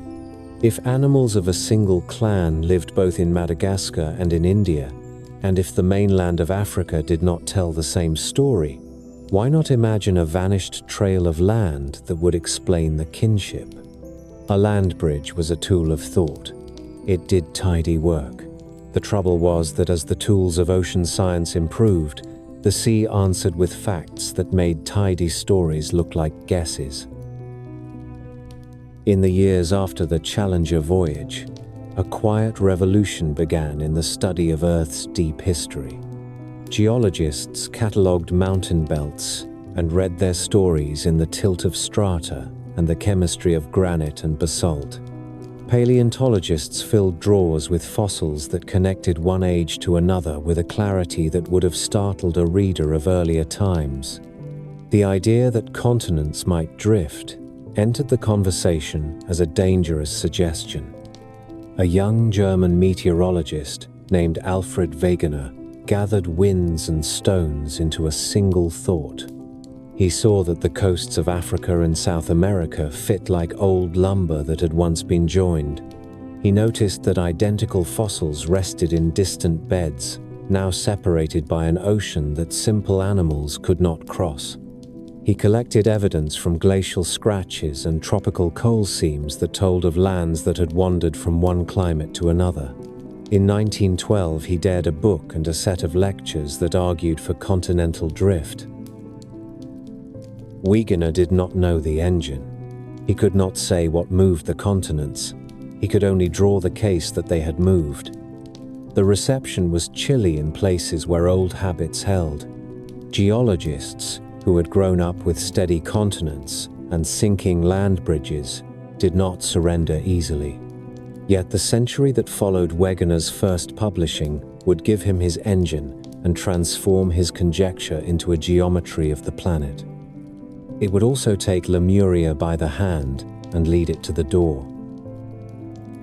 The first real map of the unknown country under the sea was drawn by someone who never sailed with a research vessel. Marie Tharp worked in a narrow office at Columbia, surrounded by stacks of soundings taken by ships that had crisscrossed the oceans during and after the war. She converted raw numbers into a living terrain. Pencil strokes shaped mountain chains and trenches, plains and rifts. In the Atlantic, she saw a valley that ran like a stitched wound down the middle of the ocean. When she and her colleague Bruce Heason brought the map to senior men, they were told that valleys of that sort were for the land, not the sea. Tharp held her ground. She laid earthquake epicenters along her valley like a string of beads, and the beads fell into place. The seafloor had a central rift. New crust was being made there and pushed aside to either side, as if on a conveyor. The principle that would organize the planet had come into focus. Seafloor spreading was not a metaphor, it was a process. In the Indian Ocean, that process was written in a different script, but it told the same tale. A long ridge ran from the Arabian Sea southward and then curved east, a mountain range underwater that would be given the name Carlsberg in its northern stretch and Central Indian in its southern. Earthquakes lined it as faithfully as stars line a constellation. The ridge was not a line of collapse. It was a factory. The signs of youth were everywhere once the right eyes looked. The basalt that made the ocean floor returned ages that were shockingly young compared to the rocks under the continents. The oldest ocean crust was not even a tenth the age of ancient continental shields. The continents rode like rafts of light material, old and buoyant, while the ocean basins were a restless skin that was made and consumed. An entire way of thinking sagged and gave way under the weight of this new arithmetic. If ocean crust is blue flame new on the scale of geologic time, then a recent continent that had sunk wholesale into the Indian Ocean, with traces of cities intact, could not be fitted into the record. The factory at the ridge and the furnace at the trenches left no room. The scientists who looked most closely at the young crust found a pattern written in iron. As lava cooled along the ridge, magnetic minerals lined up with the direction of the planet's field. That field had reversed many times in the past, and the frozen lavas kept a quiet memory of those reversals. Ships towed magnetometers and found zebra-like stripes of alternating polarity that ran parallel to the ridges and matched a global record already worked out by paleomagnetists on land.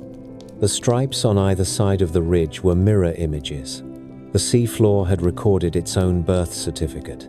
In the Indian Ocean, the magnetic stripes lay like ripples in wind-blown sand. To imagine a continent called Lemuria sitting upon those ripples in any recent epoch required a kind of forgetting that the evidence refused to grant.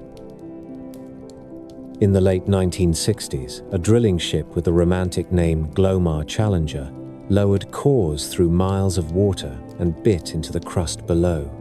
The deep-sea drilling project brought up columns of mud and rock that were dated with a precision and range that the 19th century could not have imagined.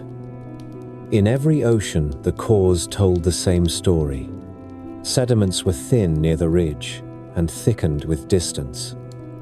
The age of the basalt rose with distance from the ridge like the age rings of a tree. In the Indian Ocean, the oldest crust sampled formed in the late Jurassic and early Cretaceous. That is young in the language of continents. Nowhere did the drills tap an old continental basement except along margins and on a few high plateaus that had separate histories. A continent, as imagined by Sclater or by the Theosophists, could not be hidden in those numbers. The page of the Indian Ocean did contain palimpsests that gave the dreamers a brief second wind. The Seychelles Islands puzzled geologists at first. Their granite was continental rather than oceanic. The islands were a little library of rocks that did not belong to the new seafloor. The solution that took shape was more interesting than fiction. The Seychelles had once been part of the Indian plate when the great southern supercontinent we call Gondwana began to break apart. As India tore itself free and raced north toward Asia, the Seychelles were left behind like splinters. Further south and east, another large remnant would take a place in the story. In the second decade of the 21st century, geologists traced zircons in lavas on Mauritius that were far older than the island lavas themselves. The best explanation was a raided foundation. Beneath the youthful volcanic rock lay scraps of continental crust, a microcontinent that some named Mauritia. Other fragments were suspected along ridges that trailed from the Maldives and Laccadives to distant Chagos. These were not classrooms for a late human civilization. They were the broken bones of Gondwana. The irony was sweet. The core intuition that India and Madagascar had once been connected was correct, but the timescale was so deep that it emptied the legend of human presence. The consequence for Lemuria was decisive. In the 19th century, a person could imagine a land bridge that sagged beneath the sea and left no ruin but a shelf and a few shoals. In the 20th, and certainly in the 21st, a person who thought through the physics could not. Continental crust and oceanic crust differ in buoyancy and behavior. The continents are thick rafts. They do not sink whole into the mantle like stones. They can be broken, stretched, and thinned. Pieces can be left behind as splinters. They can be drowned under a shallow sea. But the vision of a wide, recent southern continent that carried cities and temples and then abruptly went under in the age of man does not fit the mechanics. The ocean basins themselves are the moving parts that receive new crust and recycle the old. A continent vanishing into a deep and young basin in human times is a poem, not a geological event. Other lines of evidence joined the case, like witnesses called to the stand. The history of the lemurs in Madagascar, the very animals that had given Lemuria its name, began to look different as biologists refined their tools. Genetic work and the fossil record suggested that the ancestors of lemurs reached Madagascar after it had already parted from Africa and India. The likely path was not across a continental bridge, but across the Mozambique Channel on rafts of storm-torn vegetation, helped by currents and chance and the iron law that small mammals can sometimes survive passages that sink larger ones. The ancestors arrived and found a world with few competitors and predators. They radiated into the astonishing array that fills the island's forests and haunts its night. That story had beauty and risk and time. It did not need a lost continent. Oceanographers in the second half of the 20th century found other details that made the Indian Ocean inhospitable to the preferred myths. The Kerguelen Plateau, a vast volcanic construction in the southern Indian Ocean, emerged as an ancient igneous province that had been above sea level only for a short time in the deep past. The 9 East Ridge told of a plate passing over a hotspot, leaving a chain of volcanoes that aged like the beads of a rosary as one moved north. The Laccadive, Maldives, and Chagos ridges told a similar story, a track of a moving plate over a mantle plume that now burns under Réunion. These were the signatures of a globe that moves and breathes in heat and pressure. They left no room for a stable and hospitable Lemuria in human memory. Much of this science was conducted like a detective story, told in patient voices.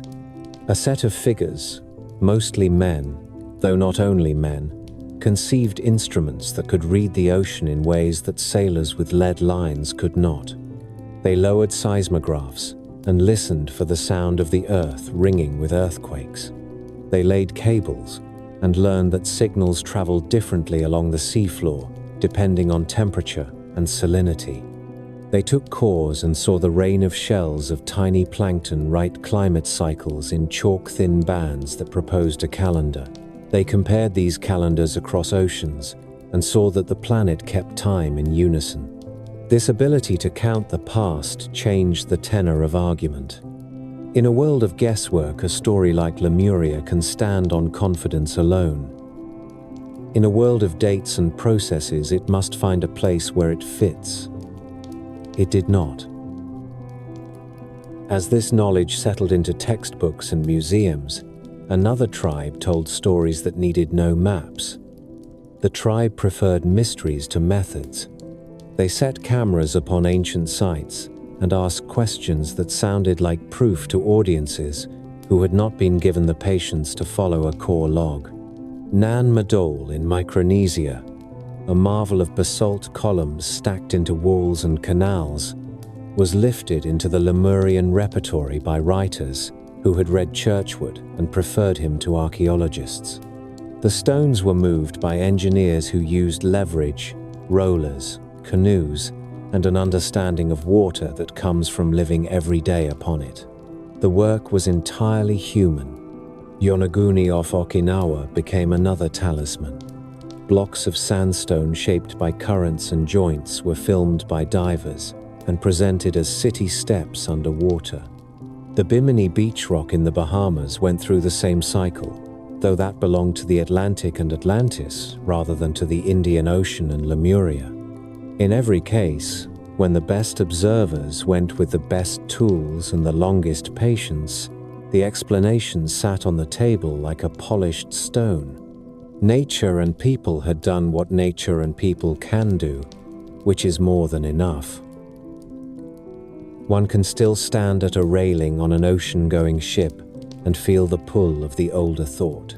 Night presses close, the wake glows, dark shapes appear and vanish on the horizon. It is not hard to picture a coast. Our ancestors filled such spaces with islands of the blessed, with lands that had once been but now are remembered only by mists. Lemuria was a late and learned version of that habit of mind. What the new science did was to show that the sea carries its own archive. It is not only a mirror of the sky, it is a library of basalt and magnetic stripes and microfossils. The archive had never been opened properly. Once opened, it talked. To tell this story without leaving the realm of the Indian Ocean would be unfair to the people who turned a set of arguments into a unified field of knowledge. In North America, Europe, and Japan, research groups in the 1950s and 60s hammered out pieces of a puzzle that snapped together with an audible click.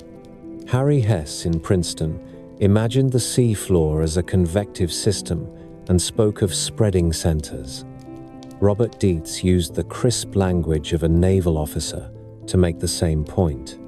Vine and Matthews in Britain showed how the magnetic stripes could be read as an arithmetic of spreading. Tuzo Wilson in Canada gave the world transform faults and a picture of plates that could slide past one another without destroying the whole. The Benioff and Wadati zones that marked deep earthquakes under arcs showed the paths where old ocean crust dove back into the mantle. Marie Tharp turned numbers into mountains and valleys. Bruce Heason accepted the Rift Valley he had doubted and helped publish the suspended blue map that now hangs in classrooms. The work felt at times like the steady reveal of a magician's trick.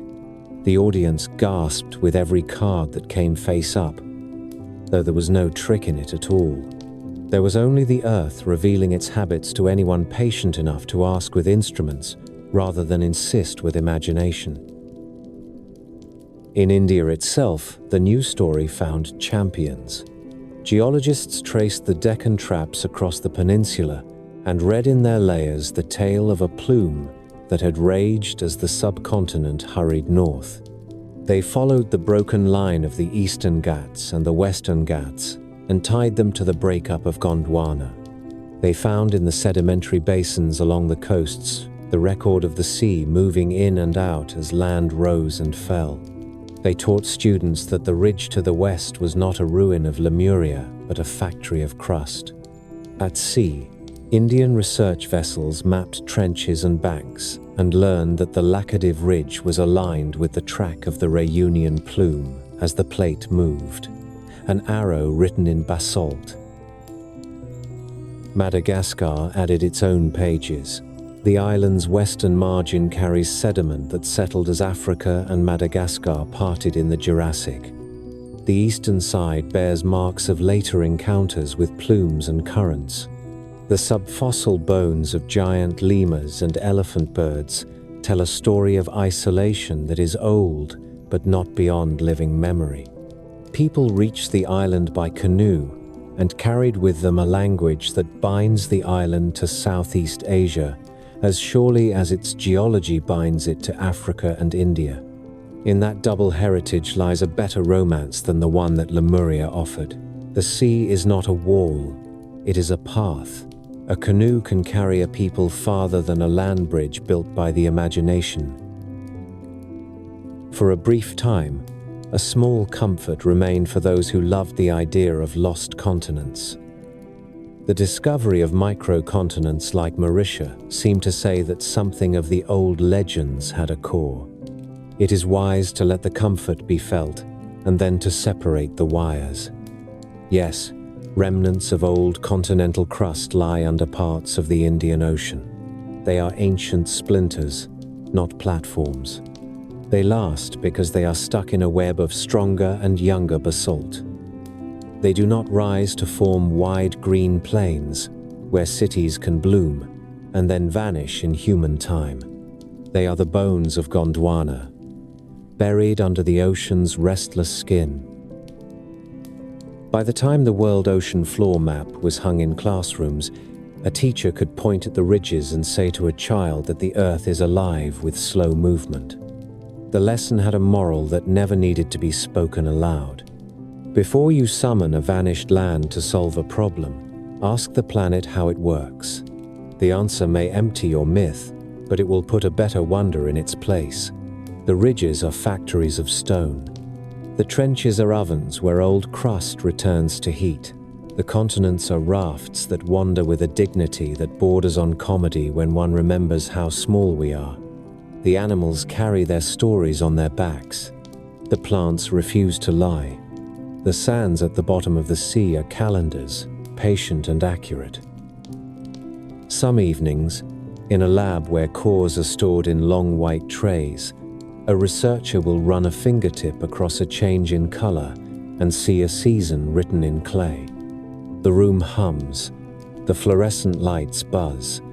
Outside, a wind comes over the parking lot and rattles a loose sign. Inside, a very old story moves forward by one more line. The researcher thinks of a paper by a quiet 19th century zoologist who drew boundaries for the living world and then drew a continent where there was water. The kindness owed to such a mind is to understand why it did what it did and then to let it go. The kindness owed to the sea is to keep listening when it speaks. The mountain that collected the story was already a presence before any legend touched it. Mount Shasta rises out of the northern California plain like a statement. Snow clings to its shoulders in months when the valleys are brown. Springs run cold and clear at its base. The first peoples in its shadow spoke of spirits that walked the slopes and moved the weather with a will of their own. In the last years of the 19th century, a different kind of visitor arrived with trunks of books and a taste for the grand conjecture. With them came a name that had drifted for a generation across salons and journals: Lemuria. The thought that an ancient people had once lived on a continent swallowed by the sea needed a stage on land where a person could point and say that the survivors keep watch here. The mountain was ready to be chosen. In the summer of 1894, a young man in Eureka wrote a book that would outlive him in the strangest ways. Frederick Spencer Oliver called it a dweller on two planets. He said it had come through a form of automatic writing that laid out a vision he never could have summoned by conscious design. The book told of a city beneath Mount Shasta where survivors of the ancient world had built halls and chambers of polished stone. They called the city Telos. The men and women of Telos kept knowledge that the surface had lost. Their machines did not smoke. Their lights did not burn. Their power ran through vibrations that passed through the earth like a quiet river. Oliver wrote with a confidence that disguised the audacity of his claim. He treated a subterranean civilization as if it were a matter of urban planning and etiquette. For readers who were ready to be convinced, the precision felt like proof. A few years later, a different voice gave the story a new thread. An American mystic named Harvey Spencer Lewis visited California as part of his work to revive a form of Rosicrucian philosophy for the modern world. He wrote under the name Wish-R-S, Serve, and in 1931 published Lemuria, the Lost Continent of the Pacific. The book gathered older speculations and gave them a measured tone. Lewis did not claim to have found a door into the mountain. He did assert that ancient records and persistent rumors pointed to a people who had carried their culture from a drowned land to safe places on high ground. In his telling, Mount Shasta became a sanctuary in a network of sanctuaries. He wrote of Atlantean and Lemurian wisdom as branches of a single tree, and of priests who had learned to guard knowledge through cycles of destruction and renewal. The effect was to lift Oliver's vision out of pulp romance and set it beside older esoteric traditions. Readers who would not trust a tale that arrived through a trance might trust one that arrived in the sober dress of a lodge manual. The decade that followed brought a different kind of visitor to the mountain. Guy Ballard had been a mining engineer who knew the feel of rock. In the early 1930s, he climbed on Shasta and later wrote that he had met an ascended master named Saint Germain on the slopes. Ballard's books, published under the name Godfrey Ray King, described a set of encounters that became the foundation of the I Am movement. The I Am discourses spoke of a hierarchy of masters who instructed chosen students in the use of divine decrees and the power of the spoken word. Ballard did not dwell on Lemuria as a chapter title, yet the mountain that the movement loved had already been prepared by Lemurian rumor. In meetings and conventions that filled halls from Los Angeles to Chicago, the language of ascended masters fused with the older story of hidden cities. When pilgrims came to Shasta to meditate, some expected to meet Saint-Germain on a trail. Others listened for the footfall of Lemurians in the timber at dusk. The press did its part to enlarge the story. Regional newspapers found in Shasta a steady source of copy.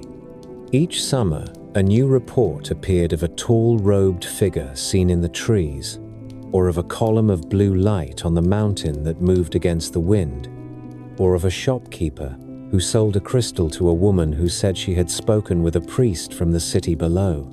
The mountain town of Mount Shasta learned how to welcome the trade without mocking the visitor. Postcards carried images of the peak under winter stars. Notices for conferences promised sessions on earth energies and personal transformation. The people who hiked to Panther Meadow and drank from the spring carried plastic bottles and a sense that the earth itself was a vessel of secret currents. While Shasta became the American capital of the Lemurian dream, a school took shape far to the south that gave the dream an orderly syllabus. In 1936, Robert D. Stell founded the Lemurian Fellowship in the Midwest, and soon afterward moved it to California near San Diego. He wrote a set of lessons called Lemurian Philosophy and gathered students who were willing to study by correspondence and gather for instruction in person when they could. The fellowship spoke in a voice that would not have been out of place in a business college. It taught ethics and practical skills alongside teachings about a high civilization that had once existed and that might be rebuilt if enough people learned the old way. Members advanced through degrees. They learned a vocabulary of laws that governed the universe and the personality. They were told that the ancient people of Lemuria had discovered those laws and had set down examples of governance that could be adapted to a future age. If the story at Shasta had the romance of a hidden door, the fellowship had the charm of a ledger and a plan. Across the country, a different stream of tales ran through a magazine that loved the border between science and spectacle. In the middle years of the 1940s, Amazing Stories published a series by Richard Shaver that told of ancient underground races at war beneath our feet. Shaver spoke of the Deros, a people who used strange machines to torment the surface with rays, and of the Teros who opposed them. The details were wild, and the editor Ray Palmer turned the volume up to sell issues. The Shaver Mystery, as the feature came to be called, pulled letters from readers who claimed to have heard voices from the tunnels at night or to have seen entrances in remote places. The setting of these tales moved from Appalachia to the American West and beyond, but the current ran back into Mount Shasta, often enough to keep the mountain in the national imagination as the mouth of a vast storehouse. The earlier vision of Lemurian halls could be read beneath the louder language of ray machines. People who distrusted occult books read amazing stories without shame. The legend adapted to their diet. Outside the United States, the same hunger for a tangible sign of the ancient world found other mountains and other springs. In South America, the name Telos traveled to the Andes and attached itself to stories of cities under Mount Illimani and Mount Aconcagua. In Japan, rumors grew around islands off Okinawa, where divers explored a stepped sandstone terrace called Yonaguni that looked to some like carved platforms and to others like ordinary geology. In Micronesia, the basalt walls and canals of Nan Madol drew film crews who spoke breathlessly of megaliths and forgotten engineers.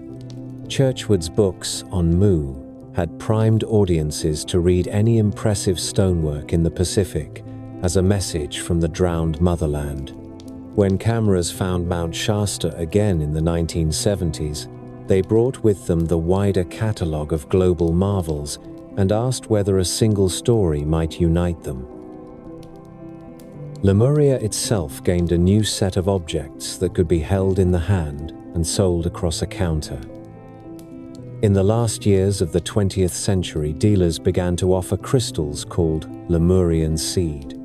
The story ran that miners in Brazil had found quartz points in certain pockets that were not embedded in the host rock as usual, but lay loose as if set aside. The points carried fine horizontal striations and sometimes a blush of pink. Sellers said that the ancient people of Lemuria had programmed these crystals with knowledge before their land was lost, and that the crystals had resurfaced when the age was ready to receive them. Workshops taught students how to read the grooves like a script by running a finger along the face of the crystal in meditative attention. The geological details were ordinary. The marketing was skillful. In mineral shows from Tucson to Tokyo, a customer could ask for a Lemurian and be shown a tray with a price and a story attached. Other authors folded Lemuria into wider maps of wisdom. Max Freedomlong wrote in the 1940s about a secret science that he said he had found among Hawaiian kahunas. He called it huna and tied it to an ancient mother culture that sounded a great deal like a cleaned-up version of Mu. Edgar Cayce, the American trance reader who spoke often of Atlantis, mentioned Mu in passing and described migrations across the Pacific that preserved part of the old knowledge. Later, channeled works in the 1980s and 90s gave Telos a full court of characters and a municipal calendar. The city grew more ornate with each retelling. Some authors described a council chamber beneath a mountain where representatives of star nations met to plan a new era for the planet. Others offered practical advice from Lemurian teachers on diet, crystals, and the spiritual uses of sound. The reach of broadcast media made this a household vocabulary. Television series devoted to ancient mysteries placed Lemuria alongside Atlantis and the pyramids. A narrator would ask whether the colossal stone city of Nan Madol might be the work of a people from a lost continent, and then cut to a view of Mount Shasta under a red sky. A guest would say in ringing tones that survivors of Lemuria took refuge inside sacred mountains around the world and are now ready to share their teachings. Another guest would reply that the truth can be found in the latest finds of oceanography and archaeology. And then a map would appear that showed ridges and trenches, as if they were the poles of a magnet around which the modern mind must align. Viewers wrote down names, they looked them up, some booked flights. For the historian, the record of all this is surprisingly rich. City councils in the region around Shasta archived permits for gatherings that brought pilgrims by the hundreds. Small presses in California and Oregon printed booklets with maps of the mountain and essays on sacred sites. Rosicrucian periodicals kept letters from readers who described lights seen on the slopes and voices heard at night. The Lemurian Fellowship published a steady stream of lessons, and its headquarters near Ramona kept a witness tree on the grounds that students tended as if it were a small living archive of continuity. The paper trail does not prove an underground city. It does prove that for a century and more, people have ordered their days around the idea that the past is not dead and that the earth is a conversation partner. This chapter of the story also kept good company with the language of unidentified craft and visitors from beyond the earth. In the 1940s and 50s, reports of disc-shaped objects in the sky become a genre of their own. A few witnesses near Shasta said that the lights above the peak used entrances in the mountain to move unseen. In the 70s and 80s, there were groups that organized night watches and promised that meditation in a circle could summon craft that responded with flashes. The older idea of survivors in hidden halls beneath the earth and the newer idea of teachers from other worlds worked well together. One promised an ancient human wisdom preserved through ruin. The other promised a helping hand from outside the long human struggle. In the popular mind, the two joined hands on the snowy flank of a volcano and walked down into town for coffee. If one looks past the spectacle of gatherings and crystals, a quieter human story appears. People who had lost a church and missed it found in the Lemurian idea a liturgy of place. The mountain became a temple that required no doctrine. The springs were fonts. The seasonal return felt like a pilgrimage. A person could hike alone, sit among pines, and accept the sense that the past is not only a set of dates in a book, it is a presence. The image of a city under the mountain is an image of memory itself, which lives beneath conscious thought and rises in dreams. In the first years of the new century, a visitor to Mount Shasta could walk into a small shop on the main street and see the whole history in miniature. On one shelf were Rosicrucian reprints of Wish Our Serve. On another were paperbacks by authors who wrote as if Telos were a neighbor one might contact by letter. In a glass case lay a tray of quartz points with the fine rules across their faces. A map on the wall showed trails to the meadows where pilgrims gathered at sunset. The clerk had a practical manner and rang up the sale with the efficiency of a grocer. Above the register, a photograph of the peak took on the hue that film grants to snow at day's end.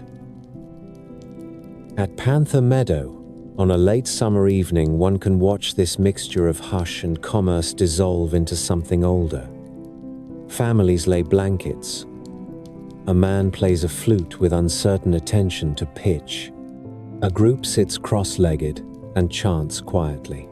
Hikers return from the upper trail with cheeks red from the thin air. The sun goes down behind Castle Crags. For a moment, there is a shared sense that the mountain is doing what mountains have always done. It gathers people and gives them a horizon to look against. The stories change with the centuries. The need that draws them here does not. The air cools. The first stars show and then a few more. A child asks her mother whether the people in the mountains sleep at night. The mother says she does not know. The answer satisfies the child, who turns to the sky again and counts until she loses track.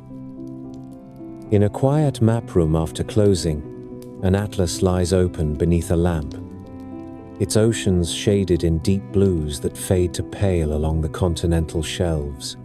The Indian Ocean spreads across 2 pages like a memory someone has tried to recover.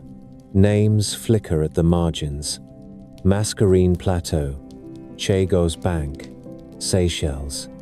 A reader who knows the story cannot help but see in the water the traces of a proposition that began as an inference in a zoological paper, was adopted by a biologist with a taste for first causes, was transformed by a mystic into a chapter of sacred prehistory, was widened by popular writers into a motherland for every stone that puzzles the eye, and was then carried by national pride and occult hope into the new century to find a second life on a snow-crowned mountain in California.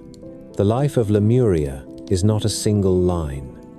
It is a braid of many fibers, each one drawn from a different human need. Historians like to watch the way an idea travels from one household to another and changes its clothes as it goes. In London in the 1860s, the clothes were those of careful science. Sclater measured and named, and the living lemurs and their cousins whispered a question about old geography that seemed to require a lost path. In Jena, the coat grew grander. Haeckel looked south and east, placed a cradle on a vanished platform, and invited ambitious students to find bones along tropical rivers. At Adyar, the garments were embroidered. Blavatsky and her circle stitched Lemuria into a vast tapestry of root races and cycles of earth that gave science a spiritual frame and gave spiritual longing a map with labels. Then came Le Plongeon and Churchward, who cut the cloth to fit a public that loved declarative sentences and maps in black ink. They drew Mu across the Pacific and declared that it gave birth to Egypt and the Americas, as if a single continent could be a parent to all later marvels. The garment kept its color even in climates where it did different work. In Chennai, it warmed the pride of a people who turned Lemuria into Kumari Kandam and placed their language and poets upon a southern land that the sea had taken. In Australia, it allowed novels and newspapers to imagine a pedigree for settlers and a condescension toward First Peoples disguised as wonder. The same fabric reached the Andes, and the islands of Japan wandered into lodge rooms and crystals shows, and finally came home to rest in television studios, where narrators asked if the past might yet reach a hand from under the waves. To watch the braid is to notice how different communities made different bargains with truth. The scientist asked for mechanisms and dates, and asked them again when the answer was slow in coming. The mystic asked for meaning, and welcomed resemblances as if they were families reunited at last. The nationalist asked for origins and lifted up whatever tale could stand straight in a schoolroom and hold a child's attention. The entrepreneur asked for a clean story that could be placed on a dust jacket or on a card beside a tray of bright stones, and he kept a ledger that did not blush. None of these motives is small. They are the ordinary motives of a species that seeks explanation, belonging, hope, and livelihood.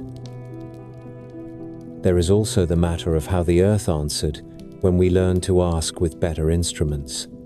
The long ridges that rise from the seafloor, the mirrored magnetic stripes that record the planet's field as surely as a diary records a day, and the cores of mud that keep a calendar in thin bands taught us that oceans are young in rock and old in water. Continental crust is buoyant and stubborn. Oceanic crust is made and unmade in cycles that leave little room for recent continents to have sunk intact within the memory of humankind. Yet the same discoveries produced a tidier truth that carries its own romance. India was once joined to Madagascar and to Africa, and scraps of that old union remain as microcontinents scattered under the sea. A name like Mauritius has the charm of a fable and the dignity of a paper in a journal.